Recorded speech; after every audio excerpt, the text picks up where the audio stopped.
Hello, hello, hello. Hi, how are you? It's been such a long time. I was like, wow, we haven't been here in a long, long time. I know. It's like, will anybody find us? I don't know. They're like, no, we gave up on you guys a long time ago. Hey, Quinn. Exactly. I'm Quinn looking at Lively, the. first one to pop in. Nice to see you, Quinn. Hello, Oh, hello. hey, good job. Hey, Jojo, nice to see you in as well. And Leon Claire, nice to see you in. Poor Leon Claire. Leon Claire, is that how you say it? She almost got blocked by me. I mean, there was the last time she was on, there was a troll, and then she said something. She responded to the troll, but I thought she was because of how she said it. I thought she was a troll, and I was so ready to block her. And I said, "Wait a minute, let me look." And then I realized she wasn't the troll. She was And going. my block finger is quick. Click, click. Oh, sorry. That's all I had to figure out how to unblock it because I'll block real fast. Exactly. It'll take Yeah, 30 minutes yeah. for me to be like, oh, okay. Oh my goodness. Hey Jojo, it is nice to see you in. We haven't heard from you guys in a while. Of course, we haven't because I haven't been here. But that's another story. Exactly. It's been a long time. And Quinn Lively, We good to made it see you back. in as well. Quinn says she definitely needs a reading. Yeah, Okay. you're right. Yeah, right, Leon. That is not you because you've been now that you've been coming in, you're really good. But at that time, it was like it caught my eye. I'm like, what? And I was just flying through these trolls anyway. So it was like because there was so many. That last time that I did this, there was so many that hit us at the very end. It's like, what the hell? And they were hitting us on the social networks, but they weren't coming in on Facebook. So we had already blocked them on. I mean, they were coming on Facebook, but they weren't coming on Restream Yeah, because we because were we blocking them. from here, yeah. Yeah. So then people were like, "There's a troll there," and we couldn't see him here, so we had to go there and find it. And they're so quick to change all of their info. And listen, somebody saw the fake profile that was just created. So please, guys, I did not send you a friend request. Do not let anybody into your inbox. Please, please, please. It said I moved to, somebody was like, you moved to Naples, Florida? No, that's not me. Not She's in, visiting Shauna. She's visiting Shauna. I said, Oh my and the goodness! thing is, they block you, the original person, they block Right. you so you can't see them. And then they friend request all your people. Exactly. Yes. Listen, people, And I'm not folks, trying to get any new friends, so that is not me ever. Always report them. That's not me. yeah, That's they actually, and it's interesting. I just got an email from myself. I get an email from myself to advice at Sonoran. So Rumor at Rumor Law sent an email to advice at sonoranmystictarot.com. And Sonoran Mystic Advice at sonoranmystictarot.com gave me a warning that Rumor at Rumor Law may be a virus and said don't open it. And so I don't know how they were able to take and camouflage their name as my email address, but they did. And I would not have known if it wasn't for that. So if y'all get something from rumor at rumorlaw.com and you didn't solicit it from me and it's not something that I'm responding to you on, don't open it. Don't open it. Get rid of it. Look at my face. As Angie says, look at my face. Don't do it. don't do Don't do it. it. Don't do it. Don't do it. Do Because not do it. Listen, the yeah, scammers are crafty, crafty, crafty. And I yeah, mean, they're like this person was genuinely asking her about her life. And the bad thing is she was telling them everything, everything. yeah, And then they hit you with the, and for a fee, I can blah, blah, blah, blah, blah. exactly. Don't do it. Don't do it, people. Don't let them get you. Not beginning all this I people pop up and I look at their thing and it looks like they have longevity. And then I'll because they're friend requests and I look them because I always check for longevity. And then I hit them up. And they're like, "Oh, you're cute." I'm like, "Oh no, no, what? Give me a no, bye. You Hi, get cookie." Abigail. I just love your name. That's what my niece, my sister calls my niece Abigail. That is not her name. And she did not name her that, but she always calls her Abigail. And I just love that name. I hear you. Well, folks, we just had our first 100 and over 100 day yesterday, and it was 106. I think is what it went to 106. And so, actually, come to find out, we are one day late for the beyond 106. And I'm thinking, I don't know. Anyway, 110's coming this week, from what I understand. You don't bother me at all. Listen, I still have, listen, and y'all gonna think I'm crazy. Donald still have my heating blanket on last night. Oh no, no, no, no, no, no, no. And so my brother and them, they've been visiting, and when they're here, I turn the air down to like 75. That's about the lowest I'm gonna go. Soon as they leave out the house, do, do, do, 78, 77. Me and my son, we're all always cold. So as soon as somebody leaves, do, do, do, back up to 78. Oh Lord, I couldn't sleep in that. That would be like an incubator for me. It's like, I mean, it's coming on so much. Like, what's the problem around here? So I went and was like, oh, let me turn that up one more degree. It was on 76. Turn that up to 78 because obviously they think it's hot in here and it's not. oh man, Lord, and they're still in Michigan. We're all from Michigan. They live in Florida. My brother and his Oh, fiance okay, and his 3 kids, they all live in Florida. But we're all from Michigan. We all grew up in yeah, Michigan, and none of us left until we were over 18. So you yeah, got a good 18, 20 years in Michigan of yeah. cold, cold weather. He was But they like, must be at least they must be just some adjustment to the heat, though. Thank goodness.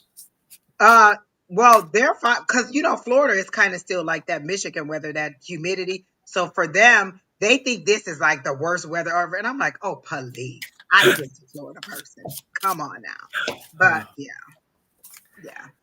no, I hear you. I hear you. It's like the humidity. When I would go back to Houston after being here, and I'd walk out of my door, and there's like a wall of water you hit, and you're like, oh, geez. Now I gotta go back and Definitely a difference. shower. Definitely a difference. It is. It is. Yeah. And the hot is hotter, and you inhale that moist heat, and you're like, oh my god, Smoggy. yeah, He'll do it. yeah, yeah. It's not so good. Not so good. Not so good. Lord have mercy. Well, Crystal welcome says in. we both look good. Thank you. Thank you, Crystal. Appreciate that. Welcome in, everybody, everybody, Um, everybody. Quinn asked for a reading and it's tap, tap, tap, tapping on me. And I think that Bonnie did this to me because just before she ended her live today, she said, and when you all see Angie today, ask for a love reading. I said, no, you don't. But Quinn, is somebody trying to get very romantic with you? Because I'm feeling like a proposal marriage. I keep seeing the Four of Wands and a ring. So is somebody getting very serious or pressuring you in that right to be that person with them? Because I'm seeing that kind of thing. Okay, yes, immediately saw it. Somebody is wanting to get very serious with you and you're a bit hesitant because of the ending of your previous situation and you're just not ready for it. You don't think that you're ready for it yet, but this person is definitely pressing forward. They seem to have good intentions, the person that I'm hearing. I can hear his voice. It's a very deep kind of voice that I hear. And so they are really serious about it. And you're just kind of like, well, my kids are graduating. I'm trying to do this. You're trying to be mom focused and get into understanding your singleness as a mom, get used to that. And this person is like, nope, I'm ready to go. Let's move forward. Let's move forward. They seem to be pretty genuine. I'm seeing this. And for me, this is money. So they make pretty good money. They seem to be stable financially. So it's not a cash grab on their part. Are they kind of romantic? Because I'm seeing roses and they're showing me like the Knight of Cups. I think that's the one in the Light Seers Tarot group that has the roses, the knight that sits with the roses. So he seems to be very romantic, and he just really does like you. He adores you. That's the word that they're using for you. He adores you. And is this somebody you've known from the past or that you were familiar with in the past? Because he seems to know you very well, and it's kind of like, yes, Bonnie, don't come here talk about some OMG love. You did this, and don't start with me. But Quinn, he seems to be somebody who is he knows you, he's familiar with you, and so he really does want to move forward with you in that life. Has he met your daughter? Because he seems to like her too, or want to be that kind of male figure in her life. He seems to be a good guy overall. I don't get any negativity from him, and I see a stability being like another foundation of stability. They're showing him as the emperor, like he's a manly man. I'll make the decisions, you don't have to work so hard. Like he doesn't want you to work really hard. He doesn't want you to have multiple jobs. He seems to be a very nice person overall. For me, it seems to be a go ahead. Are you having dreams about him, or is somebody from your past that is passed on coming to you in dreams? Because I seem to be getting like it would be my Aunt Carolyn, but your grandmother, who is kind of like, well, what is you waiting now? Kind of like coming to you in in your dreams, or they're just coming to me in that way to say, um, move forward with this person. He seems to be a gentleman. So it's Aunt Carolyn that I'm seeing, but it would be your grandmother. And she seems to kind of be looking at you like, well, what, this seems to be a good guy. So that's how I got it for you. That's what Bonnie I says she wants one of those. Can she order it? listen. If she could order one, I'll be like, listen, I need one for me, and then everybody else will need one. But I need one for me first before you get them there. Give me mine. And she's like, you get a man, and you get a man, and Exactly. everybody gets a man. Don't get my Oprah on. You get a man. And you get yes. And a nice bank account. Like the other day I was telling my friend, I said I need a rich husband, but I need him to be tall. I need him to be gentle. Like a lot of the men that I meet, they're not gentle. And when I say gentle, as in they don't know, like I have to say I'm a lady too many times because they don't know the difference between talking to like the person you're dating and then their regular male friends. I feel like you're talking to me like you would talk to your male friends, and I wouldn't talk to you the way that I would talk to my female friends. And so I don't feel like they understand how to approach a conversation with a lady. I keep having to say I'm a lady a lot. And so this person seems to be sensitive. Exactly. Miss Bonnie, that may be the word that I want to use instead of gentle, because people think soft, but sensitive to how to treat a lady and speak to a lady. Not like I cannot stand a guy who's bruh, dude, bro. No, no. That's how you talk to your friends. That's not how you talk to somebody you want to date. And so that really irritates me, and having to repeatedly say I'm a lady. So yeah. What's funny, the younger generation too. They and phew, my son tried that with me one time. My son said, "Bruh." I said, "Bruh, who? I ain't your bruh. I'm your dad. Yeah. We're not doing that again." And it was like, "I'm sorry," and that was the last we heard of that. I was like, "Yeah, no, So yeah. There's just you earned it, For one thing, I mean, not just because you're a female or a male, but damn, you made it in life to a point. You're like, you know what? I ain't no one's bruh. I I am me. So acknowledge me."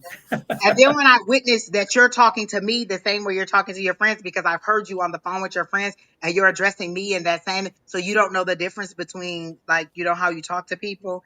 And so Hmm. that is an irritant to me to be addressed in that way and not to have that sensitivity of a female, or just in talking to a female that you're Hmm. interested in dating. But this person really does seem to be that way with you, Quinn. And I feel like they keep this person up and pulling the weight, or he's pulling you up. You seem to be building and growing together. And I do see longevity in it. Take as long as you want. That is what I am hearing. Take as long as you want, but set your intention with it. Like if this is truly not what you want, let him know so that he can move on. But if you're open to moving forward with him, just let him know, I'm trying to get comfortable in the space that I am out of one situation before I jump into another. And if you're willing to be patient with me as I walk that journey, then we can go ahead and walk it together. But he does seem to be extremely interested in you. Yeah, and it's interesting that the hey Keenan, nice to see you in. Keenan's here. Nice. Oh, look at Um, that. I know it's interesting because I see the salmon swing upstream. I'm like, that could go so many ways. I'm not going to go there, but I'm going to go there with the, the easiest, not the swimmers, but the other things. And that is that it talks about using your intuition and using, what, be careful and Got to get, yeah, I feel like it's going to be one of them nights. yeah. Anyway, so no, when you're dealing with him and working with him, follow your intuition. Your intuition is spot on, and it's reminding you that it's there. Don't let your mind take you to crazy places, because that's not helpful. Again, listen to your spirit, listen to your intuition. Your intuition is spot on. And so again, even when you start having doubts and things, listen to your intuition. You know it's a good feeling. You know what's coming back at you, because again, you have opened your heart and soul to understanding spirit, understanding these messages. So don't let that fail you now. And if you start having like this self-doubt and stuff, that make sure that you listen to spirit and you shake that out. Do not do that, because again, the most important thing is finding that balance, and you want to make sure that you stay in that balance with your head and don't let yourself get tied up. Because what happens is you're not careful, you're going to revisit other relationships on him, and that's not good. You don't want to do that. So let his relationship be his relationship with you, Yeah. and Yeah. nobody else's. Okay, and And you that's know, I really feel like that's what's happening. Like she's seeing like she's superimposing the last relationship over his face. Like I don't like anything that even remotely resembles an action or a characteristic of the old is kind of like, wait, what? Wait, what? Is he offering you money? Like I feel like he's offering you money or to at least help you with expenses. yep. Yep. So I see good energy, really good energy for you. I think this is a good situation for you, and I see this working out to your advantage in many ways. For I think the interesting thing, Quinn, the most interesting thing about this that I'm sensing is that this is going to. I just feel like it's going to take you. It's going to take you to a place where you're going to do some self reflection and some introspection that is going to be very beneficial to you. So this is a cathartic relationship as well as an opportunity to get out there and be among other people again. I think that this is also going to be a healing situation because you're going to finally be able to finally be in a comfortable position where you can face those things that you were not ready to do and deal with before. And the good part is he gives you that safe landing space. So again, he's providing you that safe space to do that in because you don't have to look at it from a point of I wish I was and whatever. This is I'm in a safe space now. I'm in a good relationship. Now I can look back and realize what I need to make sure I don't bring to this one. Yeah. Quinn, I'm actually trying to be there that weekend, but Brandon and Kimora are messing it up because I was going to fly out Thursday night to be there Friday so I could be there for the weekend, but they get back late from their trip in Europe, and so it's messing up my flight details. Like I don't want them to get off the plane at 7 and then we're right back on a midnight flight that same night. So I'm trying to work out that weekend details and see how we're going to do it to get to Michigan because they're having their so in our family, like 6 kids are graduating this year. They're 6 18-year-olds. And so Quinn and her sister both have 18-year-olds that are graduating. And June 8th and 9th is the open houses for their kids. And so I'm trying to make it to Michigan that weekend. But with Kimora and Brandon getting back so late on the 6th, it's messing up our flight schedule. And I don't want them like right off the plane and right onto another plane because I know they're going to be tired. So I'm trying to work out the details. But yes, our family was very fertile in 2005. That was a crazy year, apparently. Lord have mercy. It was Was a it crazy cold? year. Was it a cold year?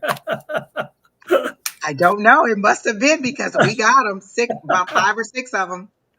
Yes. Oh my goodness. Lord have mercy. Yeah, Jeez, whiz. Well, Quinn, there you go. You got some great energy. You got some great stuff going on. So work it and work it, exactly. work it, work it to every ounce of your benefit. Make sure that you're just. But most importantly, again, this is long term coming, long time coming, and let it flow. Don't try to push it. Don't try to twist it. And just let it go. It's a great one as it is. Wonderful, wonderful, wonderful. Who is next? Before we do next, don't forget everybody. I haven't looked at the like, shares, and subscribe count, but I'm almost guessing that with the number of people who are watching, they probably aren't caught up yet with the number of likes we have. So let's hit some buttons, okay? Likes, shares, subscribes, follows. You know the ploy here. I mean, the ploy. Listen to me.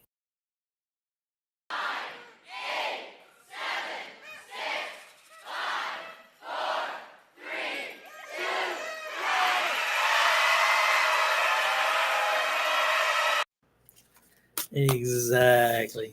Exactly. Miss Linda Barclay, the love readings was this morning with Bonnie on Calling All Angels. We're not doing love reading. The only reason love came up is because she just asked for a general reading and love came up. I don't tap into other people's energy. The best I could do is give you a general reading, but just on the surface of reading your question and looking and getting the energy, I gotta know. And The question that I keep hearing over and over is if he's pulling away, why are you trying to pull him back? If somebody doesn't want to be with you, just let them go, is how they're saying. If this person is pulling away and you've had a discussion as to why, as to what's going on and they won't tell you or they don't want to open up, then let them go. I'm a person, I'm not going to keep anybody prisoner. It's like taking a baby bird and just squishing it and holding it in your hand. he's supposed to fly, or the bird is supposed to fly. So if he doesn't want to be with you, go. And think about this. If you're trying to hold on to Eric and Andy, because that's the name that I heard, I thought his name was going to be Andy, and Andy is the person that you're supposed to be with, then Andy's going to find somebody else because you're trying to hold on to Eric, who's not your forever. If this person is trying to leave, could it possibly be your higher power saying, hey, he's not the one, move on? But you're so dead set on keeping somebody who doesn't want to be there that you're missing out on what could possibly be going there. Remember, you have intuition, you have a gut feeling. And if this person is trying to break away and you can see that they're trying to break away, this is when I go to my higher power and say, hey, is this something I need to let go of? Is this something I need to move on from? And what I'm getting is you're trying to hold someone who doesn't naturally want to be there. Like a bird wouldn't want to just be stuck in your hand like that because it's natural for him to want to fly. So you're holding on to something that doesn't want to be there. So for you, allow him to go, and then you'll find who you're supposed to be. A lot of people get caught up on, oh, well, we've been together 3 years or we've been together 5 years. So what? Let it go. Move on, because you probably got whatever lessons you were supposed to get from that. And instead of moving on and finding who you're supposed to be, you're holding on to somebody who doesn't want to be there. So for me, it's a no with Eric. He's no, you're not going to be together. You said, will we ever be together or get back together because he's pulling away? Obviously, he doesn't want to be there. Let him go. And then go and find somebody else, because you could find somebody better. And I know that seems harsh, but again, if you're holding on to an Eric, and the Andy, that's the name that I kept hearing when I first read your question, is who you're supposed to be with, you're never going to get to Andy because Eric is standing in the way. So you decide what you want to do. But again, tonight, as you go to bed, ask your higher power, do I need to let him go? Show me in a dream what I need to do. And you'll see from the example that I gave of a baby bird trying to get away, you're holding on to something that naturally isn't supposed to be with you or doesn't want to be with you. So that's how I got it. Yeah, and that is the worst, trying to make something happen that it just shouldn't, you know. So when you get the message to let go, it's probably in your best interest to Even if just you're holding on like, oh, we're like, he's the father of my kid, or I want to have all my kids by the same person. I mean, you could be preventing your true love from coming by keeping somebody who needs to just move on. absolutely, absolutely.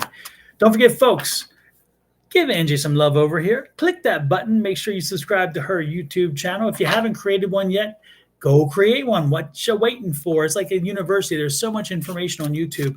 Whatever you're looking to find an answer to, you go to YouTube, you will find it. I'm telling you, it is amazing, the resource that it has become. And so, again, if you haven't done so yet, go over. And the best thing is, the trolls don't follow you on YouTube. They do follow you No, on Facebook, not on they do YouTube. not. It's a Facebook thing. It's a YouTube Facebook will thing. tell you not follow you. Listen, you can learn how to build a house on YouTube from scratch. Just Yeah. let's dig the hole in the ground, put the plumbing. You can learn everything on YouTube. You can. It's amazing. It's amazing. My brother was rebuilding his car and he was using YouTube videos. Yeah, it's great. There's so and there and you may not find the right answer on one, but there's so many different people and different perspectives, and also sometimes certain people, their ability to communicate is, it doesn't sync with us, where we can look and there'll be another video where somebody will sync with us, because again, there are so many people out there who are sharing all this information. So it's not just like one place, one source, and only one option for material. Oh no, there is like, if you go and you do the readings, and when if you, and I suggest it to everybody, it's like, if you don't get a reading here, you should also go look at other readers on YouTube for your zodiac sign and look at them for the week. I mean, everybody does it differently, and again, I watch some readers and I'm thinking, I can never watch this all the time. And then I'll hit others and I'm like, wow, this is exciting. This is good energy.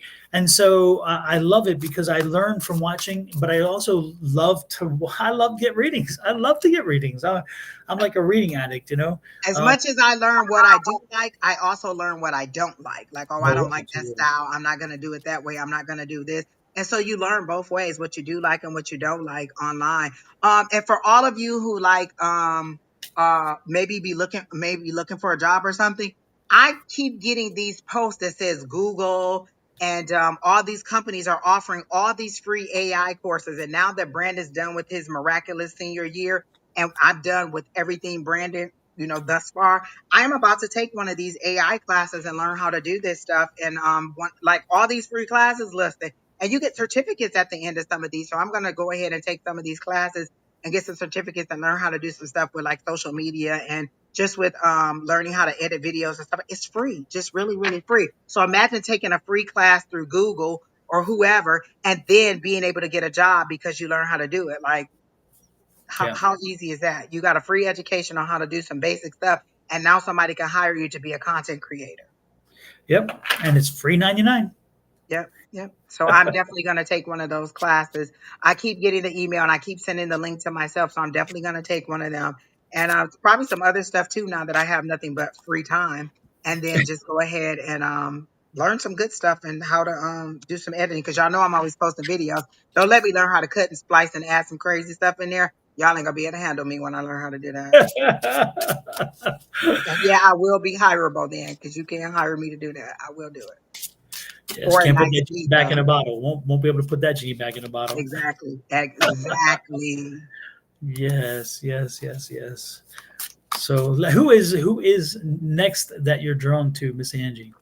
Let me see. There was somebody I saw.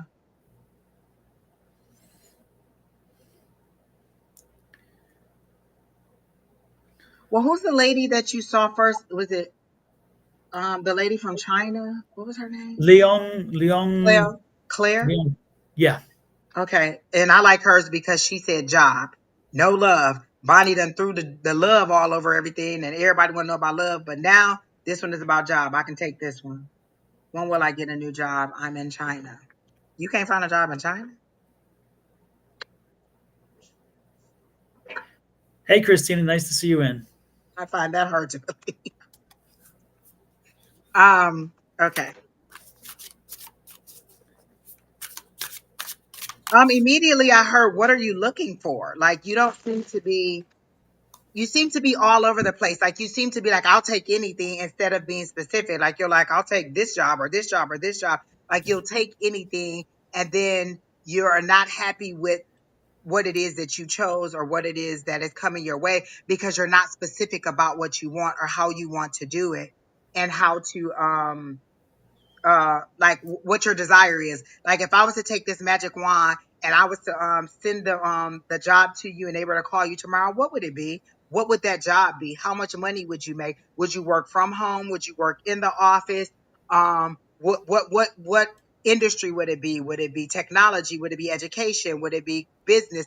What is it that you want to do? If you don't define those things, how is your higher power going to be able to give those things to you? How can you ask for something and then they give it to you? If you say, I just want a job, well, McDonald's is a job, and not to have anything against McDonald's, but if you're not specific about what you want, how does your higher power give you what you want? It's a co-creation. We say this all the time. You guys just want to lay down your power and be like, give me anything you want. Don't give me anything you want, because I don't just want anything. I want it my way. I'm willing to work with my higher power to get what's in the best interest for me. But I'm never going to just be like, oh, give me anything. And he'd be like, well, Angie, I need you to go to St. Blah, blah, blah's cathedral and be a nun. No, that's not going to happen. So I am very specific in what I want. And then my higher power works with me to tailor it to my best interest. So what is it that you want to do?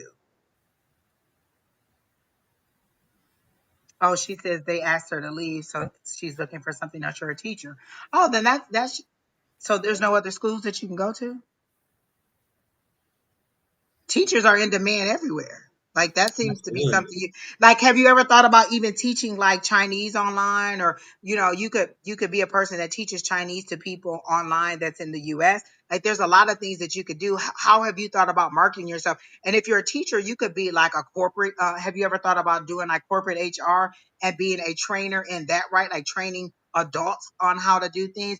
With teacher, there's so many different things you could be, instead of and not just in a traditional classroom. You could do all kinds of stuff. You could teach policies to people. You could teach, process to people. So there's so many different things you could be. You haven't even tied up the loose ends on this job, and you're like, will I ever get a job? Well, the way that you address the question seems like you're already in a negative headspace, you know? And so just change that to something a little bit more positive. And Don's book on affirmations could help you with designing an affirmation that'll help you to find the job that you will want or to change it to a more positive thing. Will I ever find a job? I mean, it's possible. Yeah, you will. But it's all in the way that it's the energy that you're putting into the question. Will I ever means that I have no hope in it. You know, like, will I ever find a job? Will I ever find a husband? Think about how you say that. Like, if your husband came in and said, are you ever going to cook dinner? What does that sound like to you? Are you ever going to do whatever? That puts a weight on it. That's a negativity. So change the way you approach the question. Am I going to find this kind of job? Or do you see me finding a job that is blah, blah, blah? Do you see me finding a new teaching job?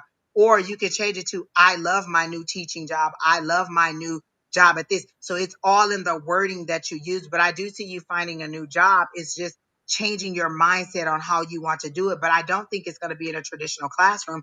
I do think it's going to be something outside the box because they're showing me the box and they're showing me the box being split open and laid down. So outside of the box, you have to get out of that mindset of I have to be in the classroom. I have to do it this way. There's so many different ways that you could teach and that you could be useful and that you could make money. You could teach things online that people would actually want to subscribe to and pay for as as you being an instructor. So think outside the box as to what you want to do. If you could wake up every single day and do it, what is it that you want to do? So yes, I do see you getting a job. I just don't see it being in a traditional classroom. I do see a 2024 and I do see maybe 60 days. It says 2 months. So around the 60 to 90 day mark, I see you finding something because it's going to take you that long to change that energy. You're in a very, frantic. You seem to be in a very frantic mindset. Oh my gosh, I'm losing this job. I'm losing this job. How am I going to find something else? So remember, this is not happening to you. This is happening for you. If they're asking you to leave, then it's possibly because your higher power is trying to put you into something better. And you wouldn't even consider that better unless you are losing what you have. Sometimes they have to force us to see better because if I already have a job, I have my blinders on. I'm not even looking for anything else. And lo and behold, there's a whole job over here. So asking you to leave is now opening your eyes up to see other opportunities. So yes, I do see you getting a new job. Like I said, maybe in the 60 days. But I don't see it being in a traditional classroom. And I just don't think you're going to get enough money in a traditional classroom. Well, we got the change card, so yep, it's going to happen. The question is, are you being forced out? Or were you forced out? Because again, this is like other steps took places to push to it. So I wonder if you. Yeah, Don, that's what she said. She said they're asking me to leave. Oh, okay. Yeah. I guess I So wasn't you're paying right attention. on the money. Yep. They're asking her to leave. Yeah. And again, you think it's a bad thing, and this is kind of the feeling that you're going through. But I'm wondering because I think it's a freeing experience. I see you. This is kind of these people were not. Look at the little snakes. I mean, they're asps all around you. They're ready to strike, and so it's kind of good that you're moving on. And look at this. It's a very good thing you're moving on. Look at this. You're taking power. And so the move is going to be better for you. You're going to actually enjoy more not being there than you thought you would be, you know? And again, your mind is in this space of woe is me and stuff. I'm thinking, no, you got to get out of this. This is just that ugly thing, that ugly energy, that energy of not trusting. And there was somebody deceitful that you worked with that helped bring this about, but that's not where your mind needs to be. Right now, you need to get back on your path, and your path is like, that this is the right thing for you. So take that step, move forward, make sure you embrace it all. And look at this, you're going to have choices. So again, know that the choices are going to bring you a celebration. You're good. You're going to be good. Don't panic over it. It's all And going you to know work. what, Don? I feel like she had settled into her comfort zone and she was kind of not necessarily getting bored with it, but you were Mhm. too comfortable with being there. Because she says, I've worked there for them for 5 years and they asked me to leave. She's stuck in the heartbreak of it. How dare they let me leave how dare they ask me to leave after 5 years and all the commitment I put into it? You're a little bit too comfortable there. And this is giving you that challenge and that newness that you need. It's time for you to move on. Yep. Absolutely. So Don has had like 5 different careers in his lifetime, and you people are just dead set on staying somewhere for 50,000 years. Move on. I had 3 jobs in 60 days, people. Listen, move on. Do not stay where you like, don't just think like, oh, I have to be here 30 years to get that retirement or blah, blah, blah. Build your own wealth. And then you don't have to worry about the retirement that they're giving you because you've built the money to last and be your own retirement. So move on. This is a new opportunity like Don was showing you. there's so much growth and potential coming for you. You just don't see it because you're so stuck on the heartbreak of how dare they ask me to leave. Growth is key. Yes. Miss Yeah. JoJo, how is it going with the new job? Because wasn't she the one starting her new her own business? Business. Yep. Yep. Yeah. How is that going, Jojo? Growth is key. So Yep. Miss Leon, I think it is last name Claire. Go ahead and be ready to move on. Something better is so much is coming for you again. Not the traditional classroom. It seems to be something that is outside of the classroom, something total different that gives you excitement. And you have to learn a little bit too. I feel like you have to learn a little bit in order to be able to teach a little bit too. So you have all the principles that you need because they're showing me the magician card. You have everything you need. You just needed to be open to the opportunity to lead. Yeah, absolutely. And again, sometimes that door opens for one reason, but that doesn't necessarily it's the only benefit. So again, it may have opened against your will, but it may have worked to your advantage. So is it an obstacle or is it an opportunity? I love when you give that analogy, Don. I love when you say there's an obstacle, is an opportunity. I love when you say that. Yep. I just love it. Yep. So there you go. There you grow. I want to play something, folks. I was playing with my, I wrote the affirmation book. Lord knows we've talked about it. It's like right there on the screen. But I did do a 6-minute video on affirmations, again, understanding what they are and so forth. So you may want to check it out. It's on YouTube. But I did a short on that because there's one thing, and this, Leon, is good for you to know right now. This is key to you, but yet so many others, okay? And that is this one. So I'm going to replay it. Some of you may have seen it already, and if you do, I apologize, but I think, again, the information is important. Things about an affirmation is you. Oh my God, that's awfully close. I'm like, damn. I'm going to play it anyway but ignore the look. Just look the other way, whatever. Things about an affirmation is you. You are the key to making it happen because as you put it out to the universe, as you repeat it, as you create this positive mindset, and then you're sending it to the universe, that positive energy is then given back to you based on the law of attraction. And therefore, when it comes back to you, do not be surprised that it has happened because you made it happen. Remember, you are the key to this. And one of the most important things about an affirmation is when you speak it as you mean it. I I have blue love it. eyes. Don, listen, and let me tell you this. It was up in our face like that, but it felt kind of like, kind of like if your higher power was talking to you, getting in your face to be like, hey, listen to this. So I like that it was close. It didn't even bother me. It didn't even bother me. Yeah, the most important thing, folks, remember it's you. It starts here. You start here, and believe me, it'll change. So even in this situation, even when things are out of your control, because something may be out of your control, doesn't mean you can't have some control over it. And so again, it's how you react to it. Most often, it's how we react to stimuli, how we react to things in our lives, which can direct us one way or the other. So again, remember, please, if you haven't gotten it yet, I strongly suggest that you check out the affirmation book. And again, it's available on Amazon. It's 3 different types of cover. There's soft cover, hardcover, and now ebook.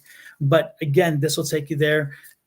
But remember, everything about it starts here. Your inner goddess, tap your inner goddess, male and female, both, it doesn't matter. We all have an inner goddess. Tap that inner goddess. Make sure that we start within ourselves. And then as we do, the world around us will change based on how we send that energy out. So again, put it to use. And you specifically at this point with the education thing, you know what? Again, an opportunity or obstacle, you choose, but it's how you react that's going to make the difference, not what happened to you. How did you react? Yep. What Yep. did you do? And you know what? That is so right, Don, because is it Leon Claire?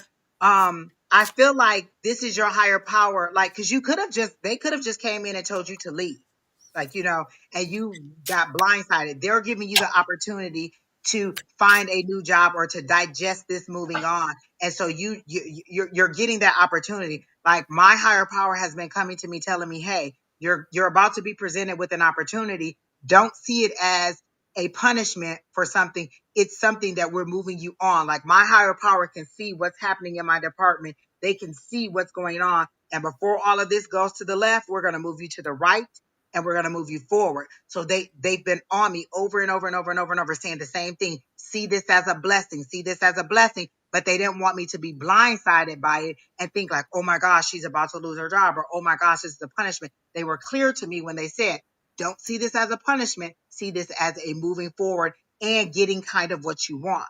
So they've given me a glimpse of what it's going to be, but it's a preparation for what's to come.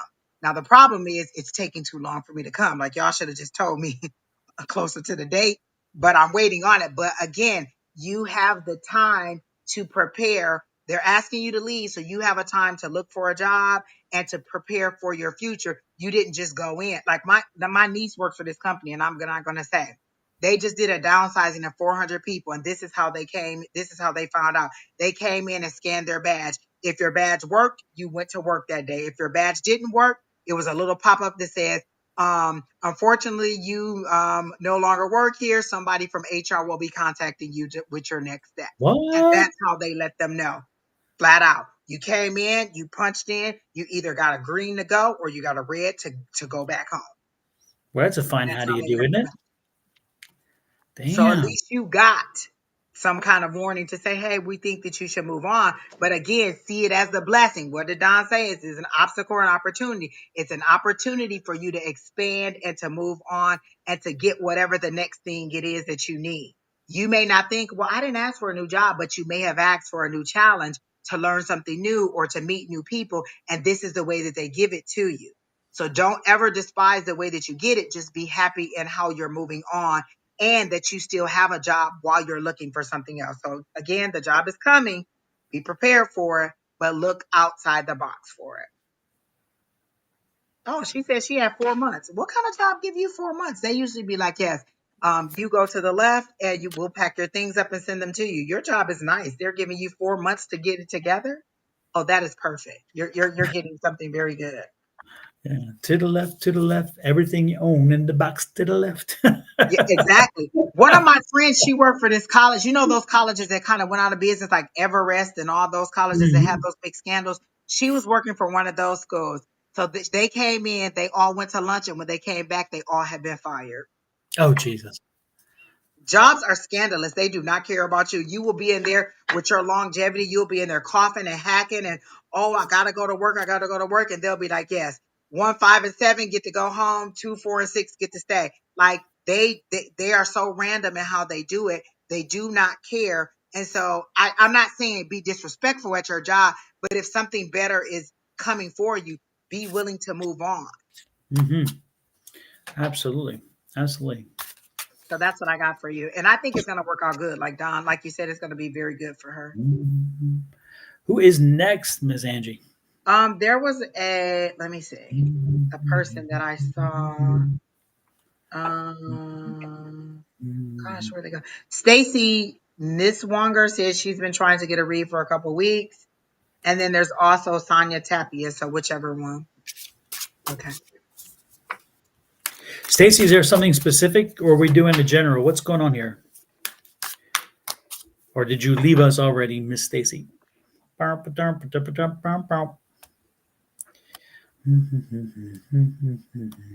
keep hearing he. This is definitely a relationship thing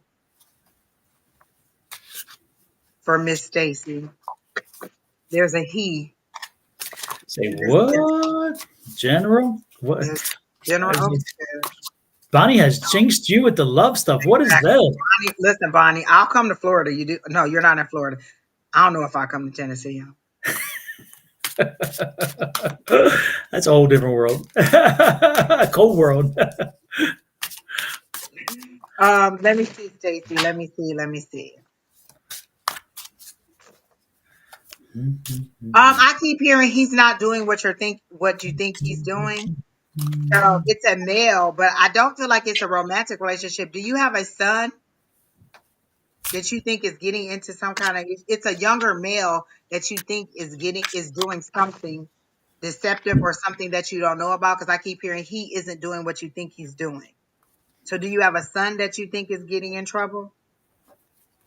or a younger male that you're worried about. It doesn't seem to be a romantic relationship, but it seems to be a younger male. Yes. Okay. Yes, on the younger male. He's not doing whatever it is that you think he's doing.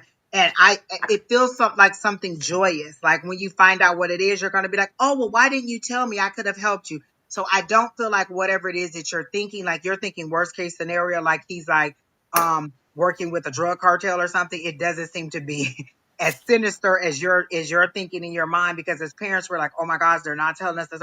It doesn't seem to be that way at all. It seems to be something less sinister than what you're thinking, and something actually positive when you actually find out what it is and you're really wanting to know. I feel like you're snooping behind the back, because they're showing me the high priestess and you trying to peek behind the curtain to see what it is and try to figure out what it is. And you're not getting the information. So the more you try to peek, the less information you're getting. But they're saying it's not a bad thing and it'll all turn out good for you. Um, there's something about a job or moving on. Are you thinking about relocating to, or just moving on for a job? Because they show me wheels turning on a vehicle, but they also show me the word job. Goodland area Angie drug cartel. What? Oh, I didn't know.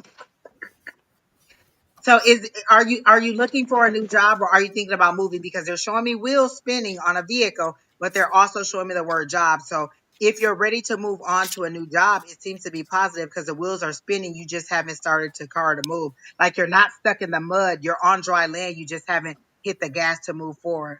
I've been getting more hours at work. Okay. Oh, so that's what the wheels are turning is that you're moving a little bit more. And it seems to be very fast paced because it's moving, but you're not moving forward. You're still in the same spot, just working harder, not and not moving forward. You seem to be just like not moving forward. And they're showing like if you actually put your foot on the gas, you could move forward. So that could be moving on to a new job or just moving forward for something in your job. You're just spinning your wheels at the time. And it's time for you to move forward, whether that's to ask for a promotion or to apply for something else. I don't feel like you're leaving because they're not showing me you leaving one building, going to another building. And that's usually how they show me you changing jobs. And so they're showing me maybe you're still in the same company, but you're applying for something else or you're trying to do something else, but it's a forward movement and you just need to put your foot on the gas and let the car know that you're ready to move, because you just seem to be spinning your wheels and not actually moving forward. So it's time. And then they're showing me the wheel of fortune and it's turning. So it's ready for you to move forward in that way. Somebody told me the other day that the wheel of fortune was the best card in the deck. I don't know that that's true, but that's what I heard another reader saying. I guess so. It's a But nice card, but then again, it has its downside too. I would think. To me, exactly, the because I sun always card. think the sun card or Yeah, did you say the sun card? Yeah. yeah. So I don't know. Oh, to find a better job or a different career. Oh, okay. Because I do see you moving forward in something. Are you trying to get into a medical field or something? Because they're showing me a stethoscope and it's very shiny. Are you considering the medical field, and do you have the stomach for it? Because I love the money of the medical field. I just don't have the stomach for it. So I'm seeing the medical field and I hear the word respiratory and they're speeding up my breathing. Like they're giving me that chest. Are you thinking about respiratory therapy in some kind of way or something in that field? Because I feel like you would be very good. You have a patient hand and you have a thirst for knowledge in that way. You want to understand how to make people feel better or treat better. You're a very caring person. Addiction counselor, maybe. Okay, yeah. Because I do see you in that way of helping people, like a very therapeutic person or a very um caring person they showed me, and you wanting to help somebody move on. So definitely something in the medical field and addiction counselor may be that direction. But remember the weight of an addiction person. Remember that there's a very heavy weight on that. As a person who worked in the shelter, and also worked at a daycare center where they had like the parents were in addiction. The parents were in the treatment program and the children came to daycare while the parents were in treatment. I would get so attached to the kids. Then the parent would relapse and the kid would be gone and I would just be devastated. I am too much of a I latch on too much to the clients, and so that wasn't a very good feel to me. I need some place where I could just be like nameless, spaceless, and just move on for it. I was a little too clingy to my clients in that way. And so think about that when you're considering where you want to go. But I definitely feel like a new opportunity is coming for you. A certificate would be nice. Do not get something that's going to cost you a lot. Look into different scholarships and funding for people that'll pay for it. I do see government quickly, like maybe Pell Grant or something like that, and you'll get your it. But a certificate does seem like something because they're showing me the book. You'll excel at it because it'll be something that you love. So definitely do something that you love. That's what I got for you, Miss Stacy. And Stacy, are you a single mom? I'm picking up single mom energy. Are again? Yeah. Um, it's interesting because again, I don't do love readings either, but I feel like that's getting ready to change too. Are you starting to date? Are you dating someone right now? Again, Bonnie, I I know know you she did texts. us. Yeah, she says she is. Yeah, I kind of picked it up, single mom. Yeah, but I think that's coming to an end. I think that somebody is right around the corner for you, and I think this is a good time in your life for that because I sense that you've been through it, and and and you've grown from having been through it, but you're not so cynical that you've given up on it. No, just broke up. Exactly. Yeah. There's another one coming. Don't worry. This is not a return. Do not go back. This is not a return situation. Please don't do that. Look at Because my face. Don't as do soon as it. exactly, as soon as I read that, I was like, no, don't go back. This is a new person that's coming in. And again, it's interesting because the energy around this new person is one that is going you're not going to I don't think you're going to initially like them. Actually, I get the feeling like you're not going to initially like them. They're going to do something. They're going to have an energy that kind of ticks you off a little bit, or they kind of offend you somehow, and yet in that offense you're kind of there's something about them that they Turned on. yeah, exactly. It's like, damn, that he just does he know who he and what, you know? And then it's like I like that because he's not going to be he doesn't give a damn if I'm this and this. The reality is that, he called me out. And I think so I don't be surprised if you cross somebody and they call you out on your stuff and then you realize again you don't like being called out, but you kind of like that he took that assertion, and it's like, damn, he kind of that was bold, you know.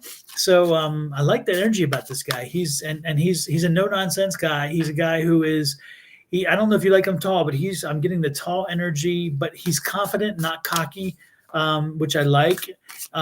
He's also very much, he's not desperate for somebody, but yet he's looking for someone. And I love that too, because he's not going to settle or just take whatever. Um, yeah, there's something about him. I just a great energy in that regard. So All right, JoJo, with the she said he got a maybe baby a baby arm. arm. Yeah, maybe a baby arm to go along with it. Love Yes, indeed. somebody. Yeah, but I think you're going to be very happy with him. But and he's coming down the road. He's not like today. He's not tomorrow. But don't be surprised within a month or two he pops up. And again, I get the feeling like he's going to cross you, and again cross your path in a not so positive way. And but that's how you're going to meet him. And I just love that energy. I think that's kind of crazy. Wow. Anyway, so don't be surprised that's what's coming your way. Do not go back. Do not do the go back. That return, that door's closed. Don't do it. Don't do it. Again, Angie, give him the detail. Listen, look at my face. Don't do it. I got the video, but she does it better. She does it live is even better. Exactly. No. Don, you know what? The other day I actually saw the video, like for some reason, I Love Lucy came up, and the scene that you have in the video where I'm saying no, it actually came up, and I just hollered out loud and seeing the real version of it because I'm so used to seeing it in there, and they were going no, no, and I just laughed because all I could hear was me saying no. I love it. I love it. I love it. We've stained your mind, Angie. We've stained the mind. Exactly, but I love it. I love it. I love it. It was so funny and so sweet. I was like, oh my gosh, Don did that perfect. I love it. We own that commercial now. We own that. Listen. Yes. So who is next? There was okay, I saw somebody, Stacy. What's the other person's name? They're so funny. Oh, they're far down the list, so they must be gone. Marcy, are you still here? And I don't even see the other person. Whoever's still here. Oh, Sonia. Sonia, are you still here? Sonia. Whoever's still here and wants a reading, let us know. Oh, there's Sonia. There she is. She said me. She knew right off that I was looking for her. That's who I was looking for. What was your question? I totally forgot. I Oh, for ancestors. Anything from her ancestors or higher power that they want to tell her immediately. Um Are you married, Sonia, and irritated with your husband? Are you married and irritated with this person? Like they're irritating your soul right now because they're showing me a male that is irritating you right now. But it's funny. They're kind of laughing at it. Okay, because they're kind of laughing at it. It doesn't seem to be in a negative way. This person is just irritating you to the point where you just want to pull your hair out. But it seems to be in a loving, funny way. He's just kind of trying to like, I feel like spice it up or something because I don't get a negativity to it. I just get that this person is irritating you to the point where you just like you need a vacation. Like maybe you two need a little bit of time apart because you're just like you're getting on my nerves. And then the time apart, you'll see like, you know what? It's not so bad. Like I still love this person. I still love him. I don't think that you're to the point where you're contemplating. Oh no, it's an ex. Oh, I was gonna say I didn't feel like it was a part. It was a point where you're contemplating a divorce, but it seems like this person is irritating you. But it seems to be in a genuinely loving situation. I don't feel like that. It's like I don't feel like if you guys broke up, was it something insignificant? Because I don't feel like they cheated on you or anything. Like it just came to be like you were just kind of irritated with this person, and instead of working it out for the long haul, you were like, I'm out of here. So is that what the situation is? Because I do, in this situation, I do feel like you're going to get back. They're kind of showing me the 5 of coins. And I do feel like this person is going to kind of walk back into your life or is kind of trying to get back to you. But I don't get it in a I don't get a no. I get a like, consider the reason that you broke up. Like I don't feel like it was a huge significant reason as to why you broke up. You've been talking to for 9 months. Okay, it's an X. So yeah, I don't get that like it was a huge reason as to why you kind of broke it off. You just kind of got irritated with this person and instead of talking it out and trying to see where it was low, you were just like, oh, I'm over it and done. And so I feel like this person isn't gone. They're going to be back and you kind of are going to take a different approach to it or you need to take a different approach to it to kind of walk it through and make it work out. And but I get a good genuine feeling from it anyway. And is there um a male passed on? I don't know. I don't get dad because if it was dad, they would have showed me my dad. It seems to be somebody beyond that because I can only see this part of them down. I can't see the other upper part. And for me, that's like my granddad. I never met either of my granddads, so I would not be able to see their whole face. So they're only showing me from this part down. So it seems to be somebody in your family, but either that you did not meet or that you did. They seem to be no, this is a passed on person that is trying to advise you or speak to you. It's a male, a passed on male, and it seems to be past the father, so it's like a grandfather or a uncle or something like that. But it seems to be on the male. And again, since they're only showing me from the nose down, I never saw my grandfather, so it could be a grandfather figure, but it's a male who has been, and they smoked maybe a pipe or a cigar or something like that.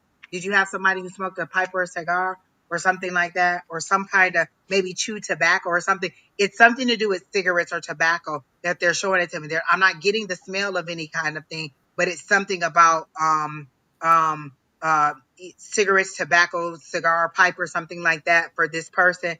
And but I don't feel like you knew this person very well, and they've been trying to contact you. What they're showing me yellow chairs in a kitchen, like this would be like a 70s style kitchen and yellow chairs around a kitchen table. So would that be your grandparents' house or something like that? Yellow. They're very specific about these yellow chairs at a kitchen table or a dining room table. That's what they're showing me. And you being a little kid and maybe eating cookies at this person's house. Is there something about that? Would that have been a familiar situation? Is that something that you would understand? The yellow chairs, they are not letting that go, and that's not anything in my family. It's a yellow chair that would have been at a dining room table, and they're showing me you coming to sit down. And there's something about green peas. Do you not like sweet peas or something like that? Sweet peas and carrots, like, or did somebody make pot pies for you? It's a food that they're showing me. Something about food. Well, I know I got the grandpa. I got that part. So now they're showing me all these things in the kitchen. So or are you saying this is your grandpa's house that they're showing you, that they're showing me? But it's something about the no yellow chairs. Okay, they're showing me this 70s type kitchen, and they're showing me like a food, like foods that you didn't eat. So they're showing me like carrots and sweet peas and things like that. And it seems to be like a pot pie or something, or these are foods that I would eat, and you're kind of pouty about not wanting to eat the food, and they're like, you're going to eat your vegetables anyway. So that's how they're showing it to me. And these are just memories that they're showing to me, probably just to show you that I am truly talking to this person. It's like, you don't eat veggies. Okay, that's what they're showing me, because you're pouty, you don't like the vegetables. So this person knows that you don't like vegetables, or that you did not eat vegetables. That's how they're showing, because you're pouty about the vegetables that they keep showing me. And this is you as a little kid with like a part down the middle, and your hair just kind of maybe here or so. Your hair doesn't seem to be very long. It's about here or so. And you just have it kind of and you want to go outside. Something about running through the sprinkler or playing in the yard. They're showing me grass. So you're in a place where it's green grass, and you're wanting to run through the sprinkler or something. So this is your reward if you eat your vegetables, or if you do what you're supposed to do. You get to go outside and play in the sprinkler.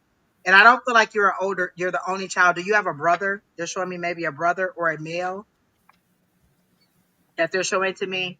But grandpa has been trying to contact you. Um,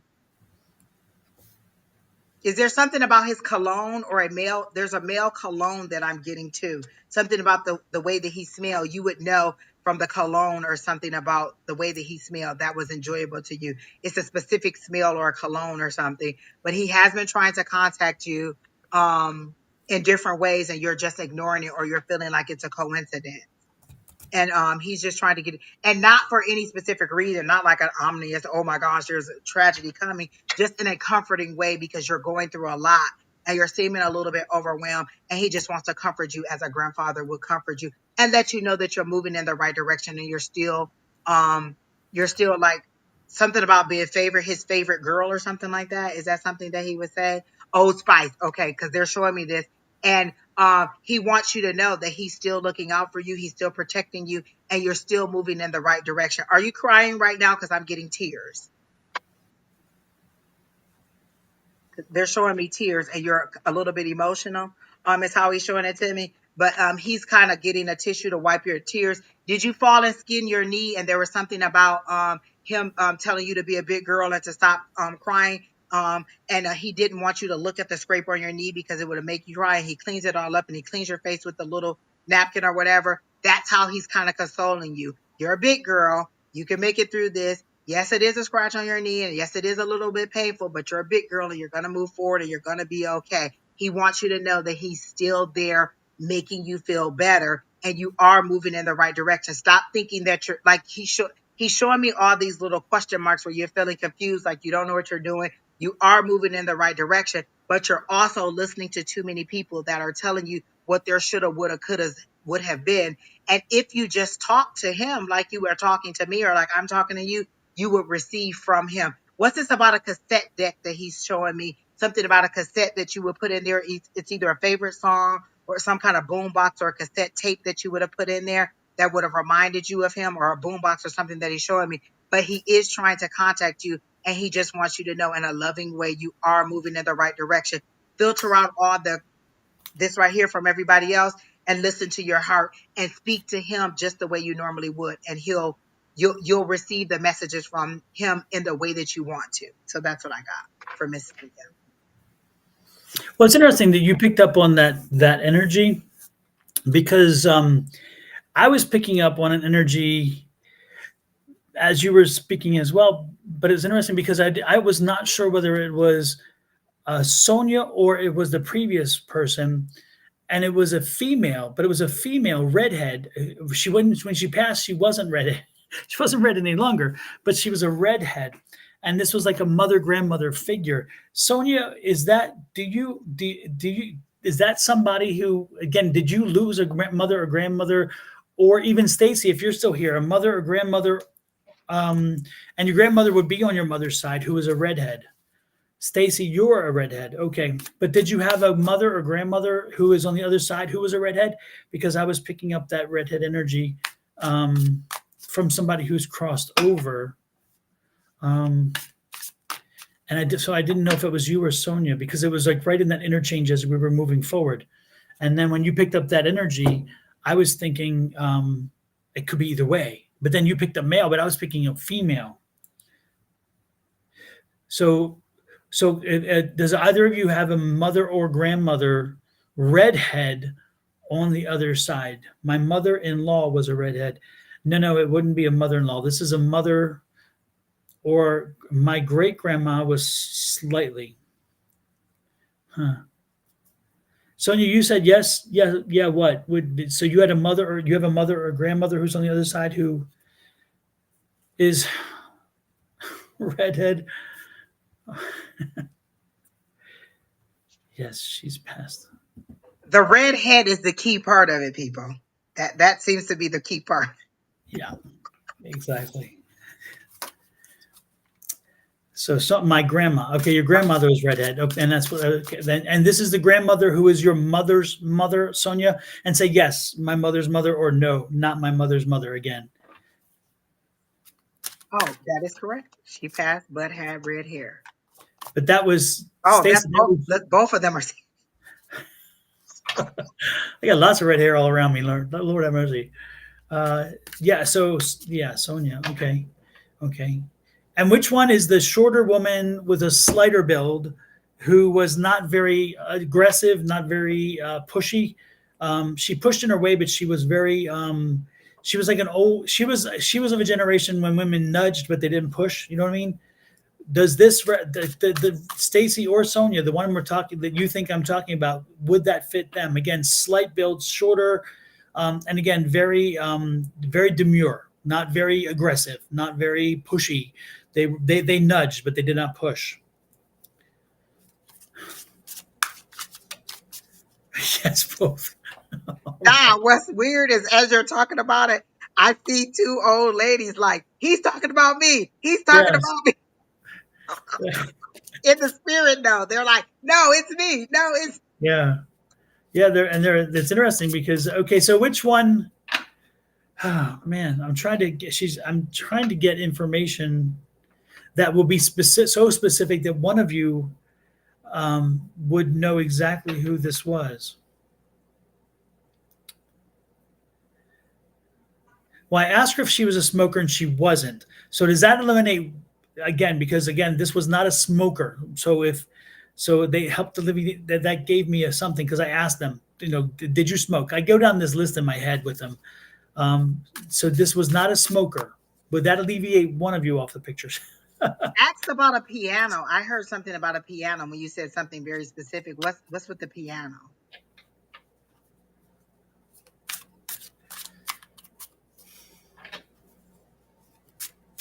Stacy's did not smoke. Okay.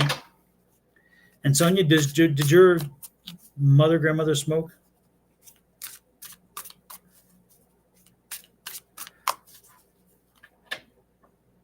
Bingo. Sonia's grandmother played bingo. Yeah.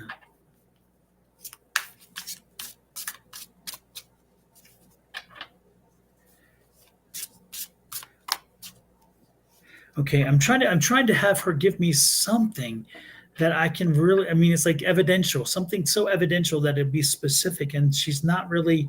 It's like for some reason it's like we're not. It's interesting. I feel like I'm missing something.